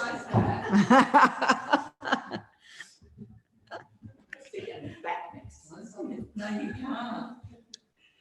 It's giving Venerable Wongmo the opportunity to address the class. Come on. Well, I was a teacher for a long time. I've done Yes, this before. you've done it before. Now I forgot what I said. Oh, you couldn't hear the question? They couldn't hear the question. The question was... You're not on mute, are you? No, I'm not on mute. Can you hear me? Can you hear me now? Yes. Oh, yes. Yes. Thank you. Can hear Okay. you. The question again, what are the benefits? What are the benefits of our practice of giving up self-cherishing? We're doing that part first. And I said it's quite like liberating when it's like down a load, when you stop worrying about yourself. You just sort of go, phew, all that stuff I was worrying about, I actually don't have to worry about. Anyone else? Like to? Rachel? Yeah. Like a really deep sense of interconnection. A deep sense of interconnection that comes from giving up self-cherishing. That was like yesterday when I said with Jean Houston and us, you know, she says, if we go around saying, oh, nobody notices me, nobody pays me attention. Well, of course, and she says, lift up your head and look out and connection, have connection. Yeah. Anything else? Anyone I else? think it's the basis of compassion. It's the basis of compassion. Giving up self-cherishing is the basis of compassion. Yes. It makes room in your life for all good stuff. Carolyn says, makes room in your life for all the good stuff, quote unquote. Can we quotable quote for all the good stuff? That's, yeah, unpack that one and it's true, huh?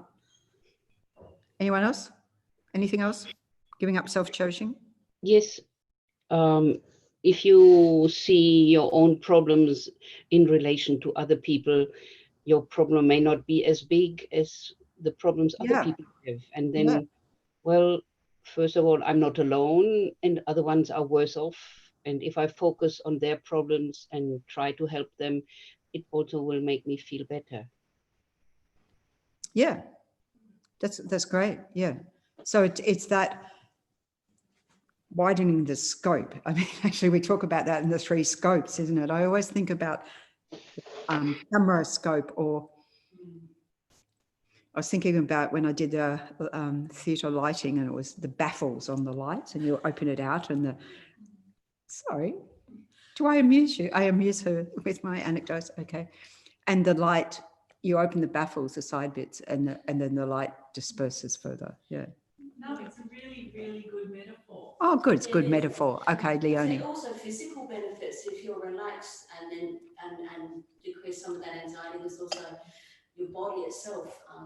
You get benefits from physically as well. You get physical benefits from relaxing your mind and your mind being more spacious. And actually, one of His Holiness books, I remember when I first, sort of encountered this from His Holiness, saying, observing the physical benefits and saying that he had read somewhere that people who say I a lot, and it made me think, okay, okay, what are you going to come up with? Are more prone to heart attack. Well, it's the adrenaline, things like that. Yeah, but I don't think it's just saying I. No. And I don't think everyone who has a heart attack is it's from self-cherishing. So just a few provisos there. But, to think that, I think it's the uptightness that comes with it by the, when we talk about self-grasping, it really is a grasping. It's like a clenched fist. Yeah. I I think generosity, if we want to be generous, we don't think of ourselves all the time. Yes. So we are more willing to give, and we think of what other people needs as well. Yeah, and that was really stressed. Thank you, Eva. The generosity in like the teachings with His Holiness yesterday, as you know, sort of from Chandrakirti, the quote from Chandrakirti in relation to generosity, and we see that in all spiritual traditions. Of course, we see it in society generally as a practice, but in all traditions as a spiritual practice. You know, because it's the direct antidote to the miserliness, which is based on the self-cherishing attitude. So yeah, really great. I'll just read what Kate said, and then I think Sarah wants to say something. Hello. Hola. Hola. Benefits of giving up self-cherishing. How do even we count the number, right? Enlightened mind is not possible without laying down self-cherishing. Wonderful. Sarah? I just want to say that is like a fastest of immediate way to receive benefit. Like when you actually your motivation is to benefit others and make others happy, you receive that happiness back when you see them happy. So when you make them happy, so you receive that back to you, and it's just like an immediate benefit for you rather than just focus on yourself, and you want yourself to be happy. And when you give that to others and you see them enjoying, so you rejoice and as your own merit. Yeah. So it's a win-win. Win-win. Yeah. Everyone hear that? Yeah. I think it was very loud and clear. So, so I think this is the second half of the question of cherishing others, which is what we're, like Sarah, what we're moving to focus on now. That's, oh, sorry, I got to look at the camera and not at the screen. It's very disconcerting. That's why I want the people right in front, but anyway. I do have people right in front. I know.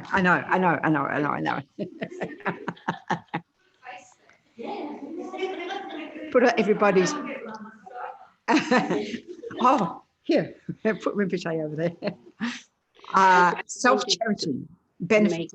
Yes. Maybe make another point. We talked yesterday about self-cherishing in relation to self-focus, which could be positive or negative. And then the other aspect would be self-reflection. If you do a wholesome self-reflection where you would be mindfully observing what you are doing and thinking, I think that would be something positive. And that would be one of the number 3 of the 8 verses. I think the mindfulness one is the second or the third one. So self-reflection, if it's done in a wholesome way, would bring us further. Yes, and I guess self-reflection, we generally, like in the mind and mental factors, when it talks about that, it comes under that umbrella of mindfulness, which is a non-forgetfulness of the object. So if we're focusing on our mind and what's arising in our mind, then it's not forgetting that, that's the mindfulness. Like there's so many gazillions of, I don't know how many definitions of mindfulness, Rachel, lots, but in the Buddhist context, it's specifically this one, the non-forgetfulness, in other words, remaining on the object. So whatever your object is. So if you're driving, staying focused on the road, not just the eyes, but the mind, because the mind, well, I'm in Brisbane now, but my mind, I don't know where it went, for the last 100 kilometers or whatever. So this is the aspect of mindfulness. And yes, Ingrid, what you're doing is making the other point that this self-cherishing is not, self-cherishing attitude based on self-grasping are two specific attitudes or states of mind that is not everything to do with the self. So it's not like chuck out the self. It's chuck out this one, not chuck them out. Work on chucking them out, work on eliminating the self-grasping attitude and the self-cherishing mind on the basis of that wrong conception of myself being independent. I think if we just went with that one, it's quite enough, you know, independent. So, because the flip side is that everything is a dependent arising. That, in other words, everything's, to use our language, interconnected. That there's no such thing as being truly independent. And then we talk about true existence and it all gets very technical. But just on that one is quite obvious in the world. I mean, our global interdependence, good and bad, you know, it's very, very obvious. But how it connects us to others is, I guess, the cherishing others, because we know they're the foundation of all our happiness. We can't exist without others, you know. So aspects of, yes. I have two people I know. One has anxiety disorder and the other has bipolar disorder. And I think one of the reasons is they are too self-centered. They think of themselves very much and they don't have room to think of other people. So the one who, they have a lot of rumination, like think about themselves over and over again. And so I think if we think of ourselves too much, it could become, you know, we could develop some mental problems. Well, the Buddha said we're all suffering mental illness. Yes. So it's true, we are. But what's interesting is that, you know, in terms of, like saying, you know, the models of mental well-being are vastly different in Buddhist context. So that in a Buddhist context, the sense of well-being, and when we were doing the Cultivating Emotional Balance training, this is what that was looking at, that you actually start with people who we would call balanced or normal or whatever we say in a Western psychology terminology. We would say like that. And as His Holiness commented, Western psychology is a little bit like a toddler, shall we say, in comparison to the, well, he said he was talking about the Indian scholars, right? So, so the focus there is on developing exquisite mental health, like the great yogis and so forth, these great beings who have spent their time cultivating the potential of the mind such that you have emotional balance, the emotional balance being an experience of immutable bliss, that you're not disturbed by things. Seems unimaginable perhaps, but they have that experience. There are beings in the world who have that experience. That you have attentional balance, and that's where, you know, Alan Wallace, to just bring up his, you know, he uses the phrase ADDD, what we're suffering, ADDD, attentional deficit delusional disorder, just to throw a few things into the mix, as opposed to being able to focus for as long as you want on your object, not needing the effort of mindfulness, effortlessly without distraction, for as long as you want, hours on end, days on end, whatever, as long as you want. It makes you very efficient, right? I think all school teachers would just, you know, just say, oh, great, I can kick back, relax, you know, all the kids are paying attention. All employers would rejoice. That's Rachel's job, getting all the employers rejoicing, because, you know, introducing, coaching them in mindfulness. So then attention, a cognitive balance, which means you've got laser beam analytical skills, the sharpest wisdom, which can be very scary. I've seen people take on Lama Zopa Rinpoche in debate. I haven't seen anyone win. Let me put it that way. Geshe Zopa as well. He was just getting warmed up at Langui Tampa with Eddie, and it was great. And I was like, oh, this is great. And then Geshe-la threw to us nuns and like, okay, you know, so, and we're like, oh, yeah. What was the question? So really, you know, just exquisite cognitive skills. And then also the, what he calls conation, one of the most obscure words in the English language. That means your altruism, you know, so this, which is our drive, you know, this drive towards benefiting others. It's actually in our nature, it's in our DNA, we can't help it, right? So that has exquisite levels of development. So all of those cultivated, and that's what that particular training was about, developing, not starting with a deficit model, you know, starting with a, you know, assets-based sort of model. So quite amazing. All right, any other multitude of benefits of cherishing others? Or ways in which we do that? It's the entrance to the path, the Bodhisattva path. The entrance to the Bodhisattva path is what specifically, Gompa? Is in cherishing others, therefore, so the body, mind, bodhicitta is uncontrived, spontaneous. Yep. 24/7. Sorry. 24/7. In order to have uncontrived bodhicitta, which is the desire to achieve enlightenment to benefit all sentient beings, you must first have the desire to benefit all sentient beings. Yes, absolutely. If you don't cherish others, you can't have the desire to benefit them. I see. So you're saying this will propel you towards the Bodhisattva path. Yes. The Bodhisattva path, yeah. Which, seeing that we want to become a Buddha, it's got to be on the basis. How do we become a Buddha?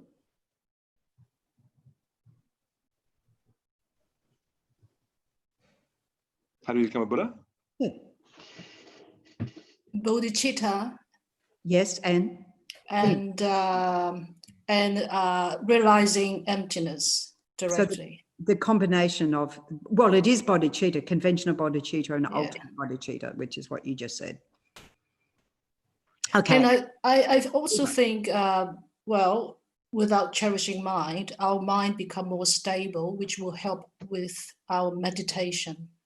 Yes, our mind becomes more stable. So it's a win. What we're saying is a win-win. By cherishing others, I benefit. In fact, all my happiness comes from cherishing others. All of it.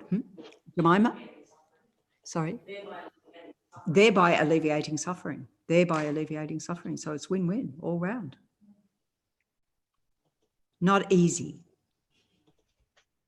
but it is a win-win. Which is probably why we're here, because we know it feels good.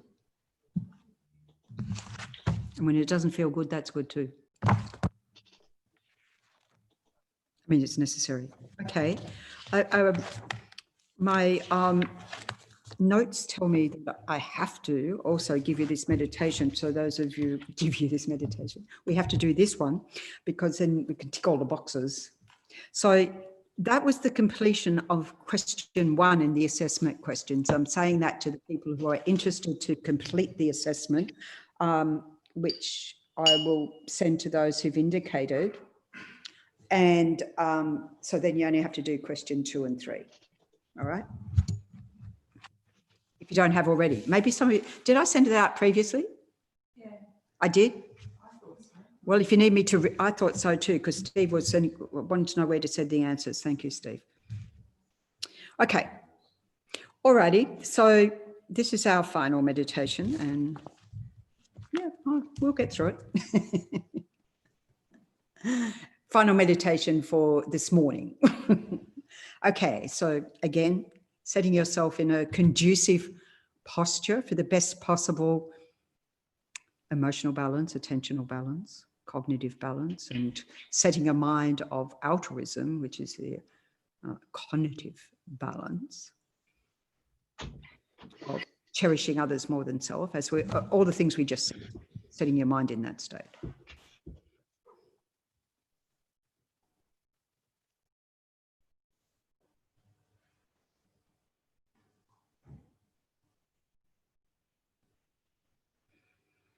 And then think, here we are trying to engage in the spiritual path, wanting to desperately.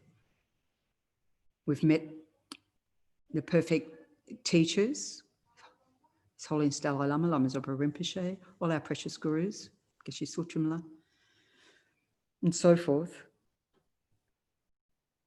And the perfect teachings of the Buddha guaranteed to bring me to enlightenment. Still, think about it. Even though I try to engage in virtue, and I do indeed engage in virtue, I'm constantly met with obstacles, problems, difficulties, laziness, internal, external.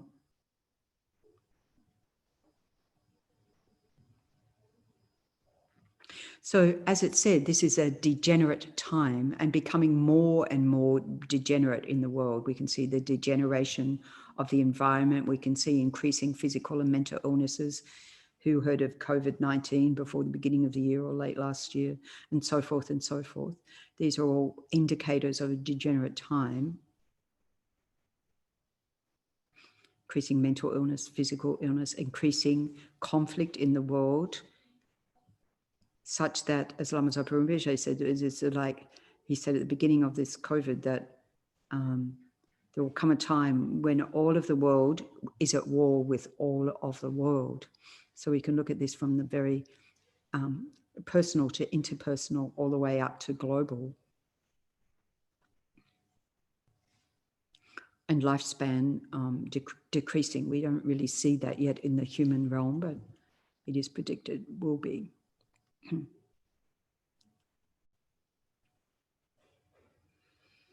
So overwhelmed with incredible challenges, we think, well, that's external, but in my own mind, how easily do I become overwhelmed by challenges? So in order to become enlightened, to become a Buddha, is a courageous bodhisattva path. Therefore, I need to cultivate the mind not discouraged by problems. A mind being able to take these problems as opportunities to take onto the spiritual path as causes for happiness, for the benefit of myself and benefit of others.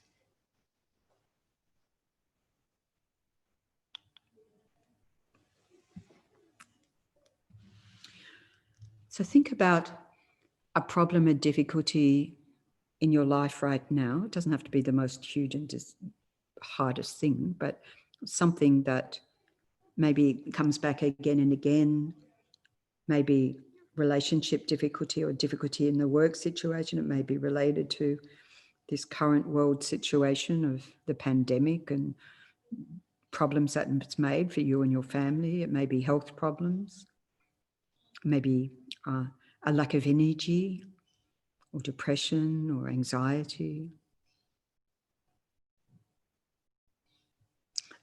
It just seems, it feels as if there's forces working against you, that sort of feeling that nothing seems to go smoothly.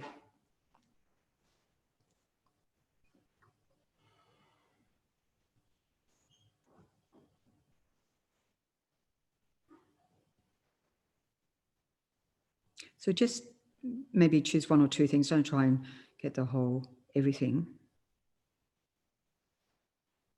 Don't overwhelm your mind with it. So just pick something, one thing to focus. And notice the mind that labels this a problem. The way the mind thinks of this as a problem.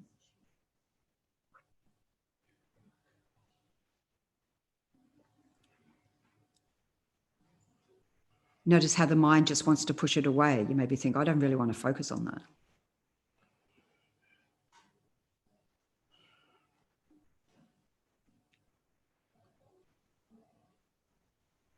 And feel the unhappiness of this disquieted mind, distracted mind, or discontented mind. So as we see in the teachings of the Buddha, this dukkha, this suffering, we see as a mind of dissatisfaction, of discontent that pervades.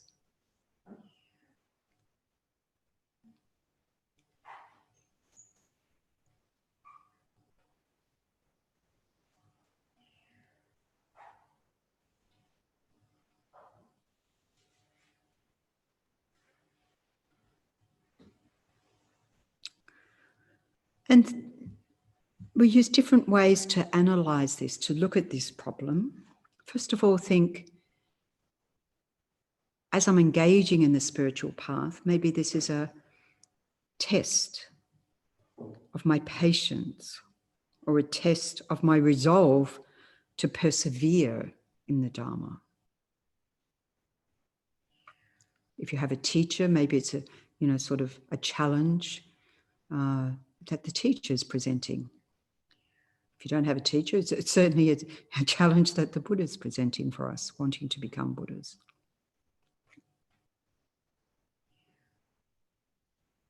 Perhaps it's a test of our ability to have a compassionate mind, even though we say we want to, and we even believe we do. But here's a opportunity to check up on our spiritual progress.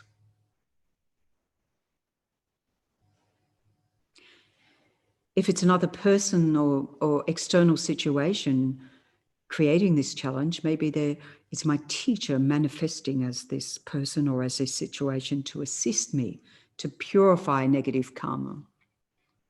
As indeed Chodron Rinpoche said to me in hospital, better than eons of hot hells. So wonderful opportunity. You don't think an illness is an opportunity to purify past negative karma, but indeed it is.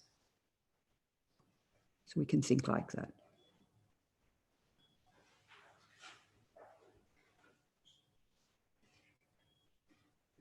So perhaps this is really a gift of the Dharma and not a problem at all.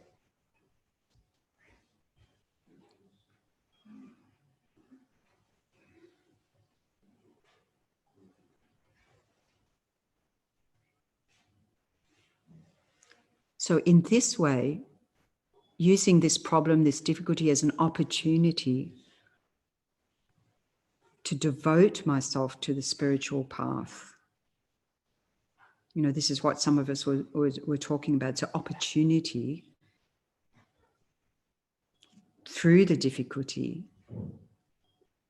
knowing that through the engaging in the spiritual path, it ends up being win-win, right? So transforming the mind and think, this is in fact my teacher guiding me, the Buddha guiding me. How very fortunate I am, how very lucky I am to have this problem arise, this manifestation of the teachings.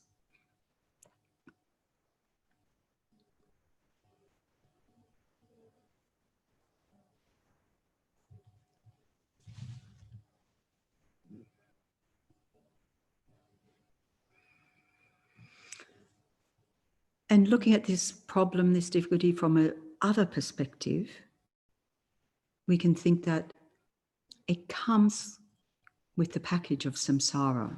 As long as I'm in existence in any realm of samsara, in any body, in any environment, I am under the influence of karma and my afflicted, deluded states of mind, my disturbing emotions, my negative thoughts and so forth. So what else do I expect? Do I think there's supposed to be no problems? No suffering? At the fact of our existence means having suffering, means having problems and difficulties.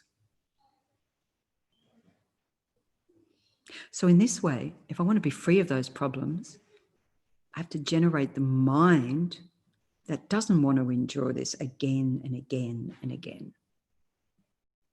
Even this specific problem.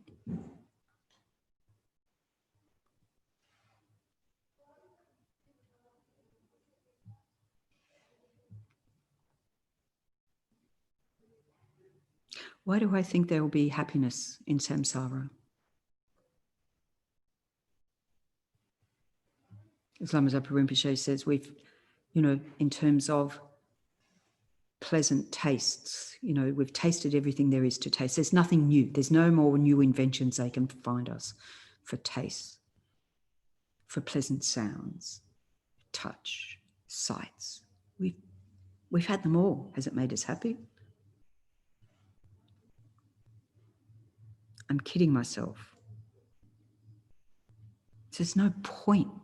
This problem is a gift showing me there's no point to continue on in this suffering existence, life after life. No matter whatever happiness I have, it's always going to end up like this, more suffering.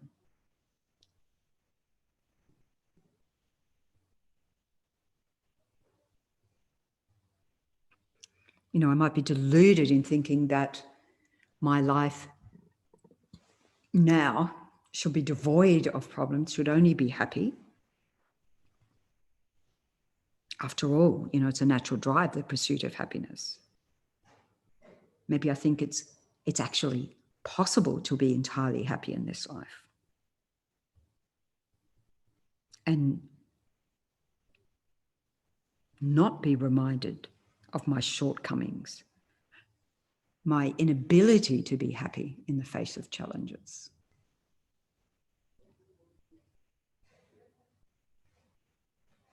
So this problem, this difficulty I'm facing, helps me reduce this pride, helps me generate a mind of true renunciation, definitely not wanting to suffer. And without that mind, that determination, I will never be free.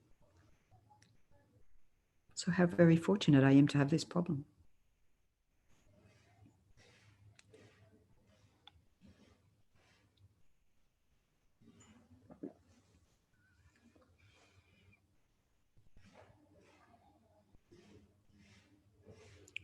And with a mind of bodhicitta, as we said, a motivation to cherish others, I can use this problem to connect to others, thinking, I'm not the only one who experiences this problem now, who has experienced it in the past, who will experience it in the future. Countless beings are experiencing this problem right now. They're feeling the same frustrations, the same depressions, anxiety, physical discomfort, fears, and so on, right now. Imagine how many others. Connect with those. Reflect deeply on those who are suffering from similar problem, difficulty, illness, and so forth. Disturbance of the mind.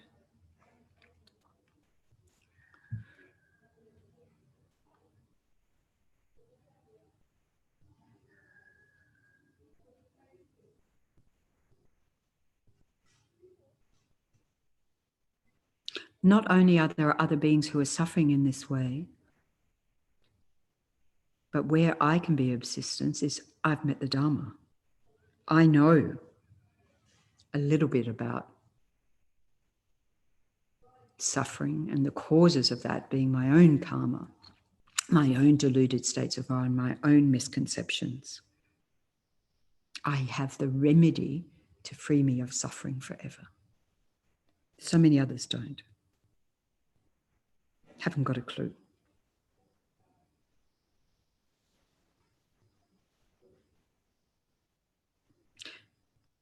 All I have to do is make effort.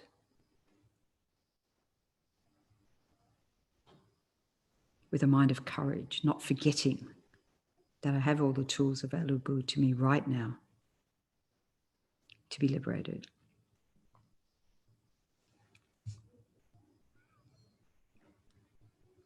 As His Holiness said a couple of years ago when he announced that he wouldn't be traveling internationally anymore, more than 5 hours, and this was indeed even, pre-COVID, of course. And he's addressing the people in the US said, I've taught you everything I can. Now it's up to you to practice. It's the same.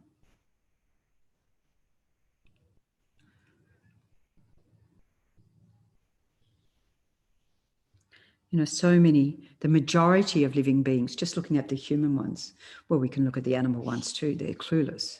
But the human ones, many of them clueless, have no idea why they're suffering.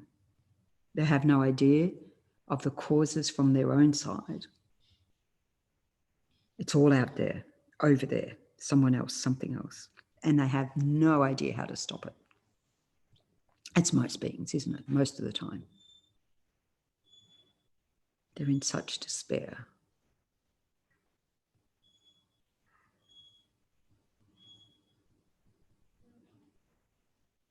Just think of the beings in the hell realms that we were contemplating earlier, the ones in the hungry ghost realms, the ones in the animal realm,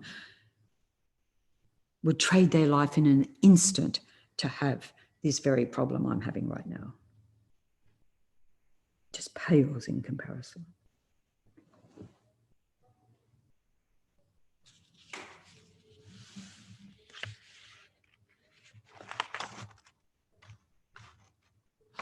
To them, this particular problem I'm experiencing would be blissful happiness in comparison to the sufferings they endure all the time without respite. Without respite.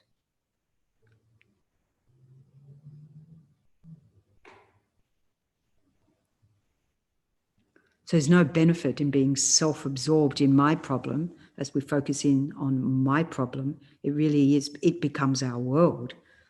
But if we allow that to open our scope, open our vision to others, my small problem becomes like a tiny drop in the ocean compared to real problems being faced in the world in different realms by beings who have no way out.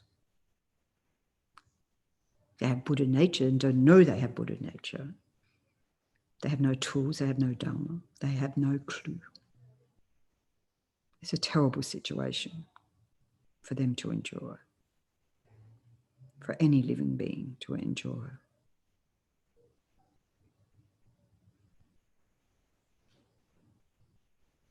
But we can also think, what happens when I have a problem?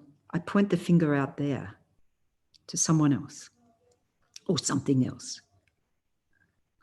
But if we analyze, others didn't create this problem for me. I created it. I created the karma ripening now as this problem. I can have compassion for those beings out there who indeed may be harming me right now, who indeed may be causing harm for me right now and even for themselves, but especially for themselves in the future. But at the same time as I'm experiencing this difficulty, this problem, this illness, I'm exhausting the negative karma I've accumulated and not purified in the past through this experience. So through this experience, through this difficulty, this problem, I'm going to be free of that in the future. I won't have to suffer in the future. They will. It's incredibly sad.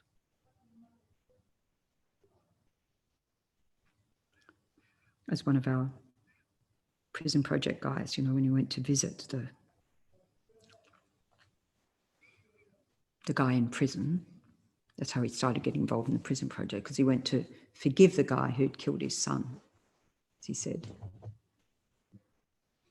he knew as the father that his suffering was ending, but this guy's suffering was just beginning. This is about this one.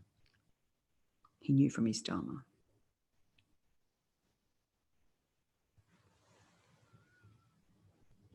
So, as we did earlier, you know, may I take this suffering, this problem upon myself on the behalf of all these other clueless living beings and incredibly suffering living beings experiencing this discomfort, this problem right now. Of course, do whatever we can to alleviate that in a sort of conventional way. But in my mind, you know, saying, by my experiencing this, may all other beings be free of it.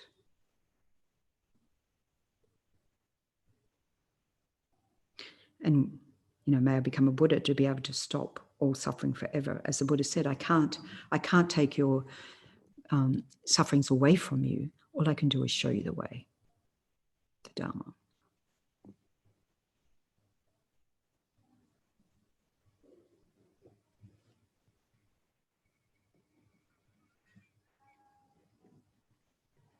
And then we can analyze as well from the point of view, whatever understanding we have of emptiness.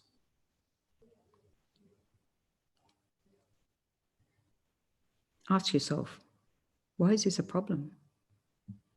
Why is this a problem? Was it a problem an hour ago, a month ago, a year ago? When in my mind did I start to perceive problem, label, problem?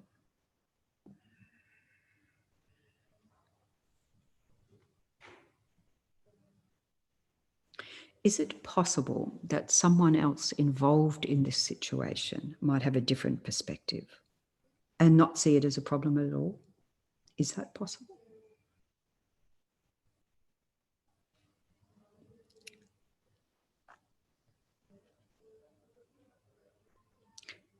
Is this problem real?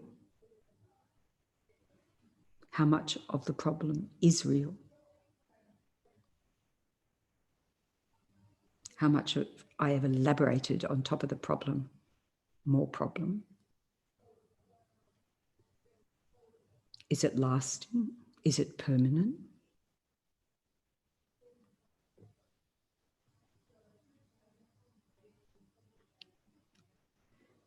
Where exactly is this problem located?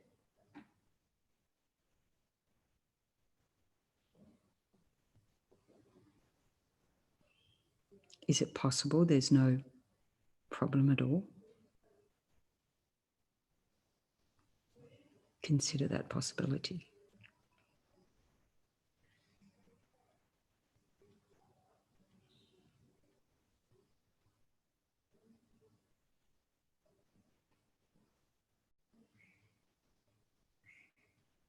So spend some time examining the different elements that make up this problem, its parts.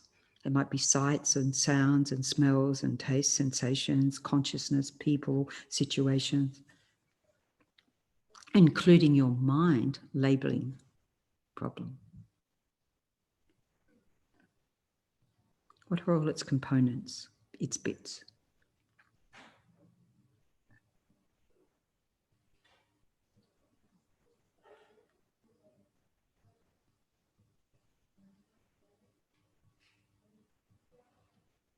See if you can pinpoint the real identity of the problem. Is it all of these bits together, or is it in one of these bits is the problem? Two of these bits or more of these bits, elements.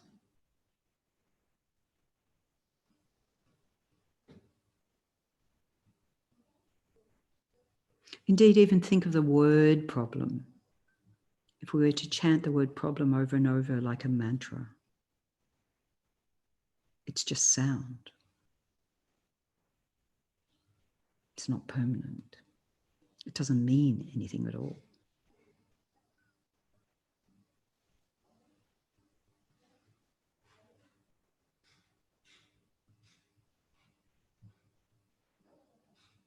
It's empty of problem.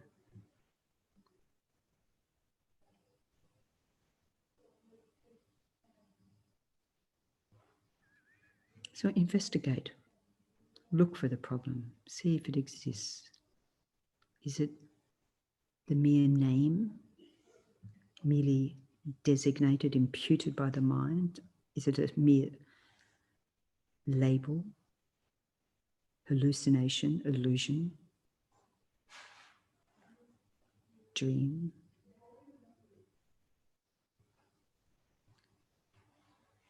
Is it really solid, findable problem? Look from all angles.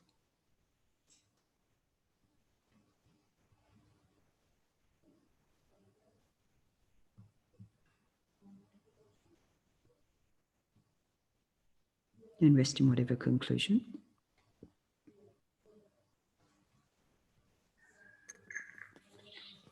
And think,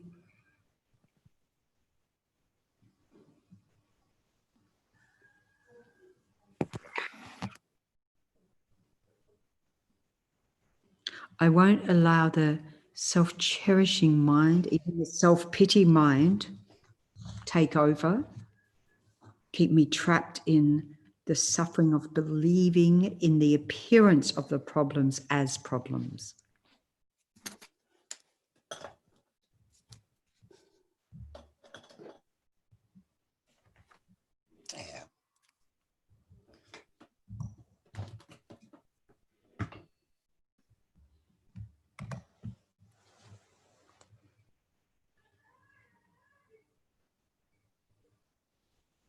I will transform the appearance of problems into happiness, because in fact, as we discussed, they are the causes of happiness in disguise.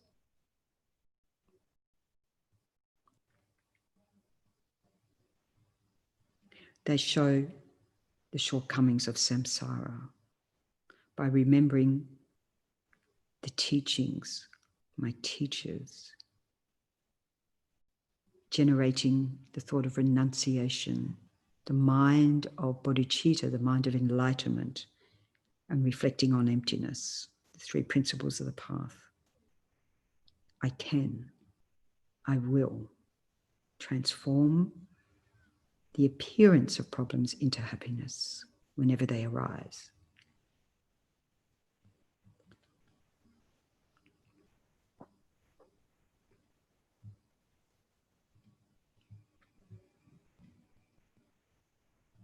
So we can dedicate all our energy that we've collected here together, both this morning, yesterday, last month, and so forth, all the teachings that we have on thought transformation, which is all of the Buddha's teachings, to continue to make effort to transform all difficulties in life into the path of awakening, path of bodhicitta, the path of a Buddha.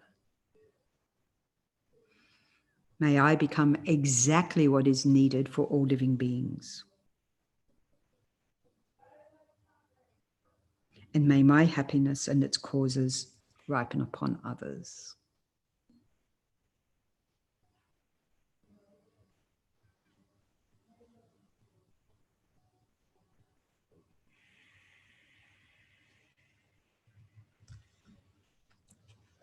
When you're ready, holding that, cherishing those thoughts in your mind, open your eyes, adjust to the light, to the sights around you, and rejoice. Rejoice in all your virtues, rejoice in all the virtues collected since beginningless time of yourself, all other beings, of all the ordinary beings, up to and including ordinary bodhisattvas, all the Arya beings, all the highly realized Arya beings, and up to and including all the Buddhas, all the gurus.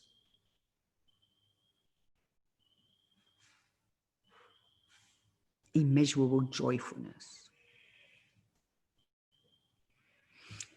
Thank you very much.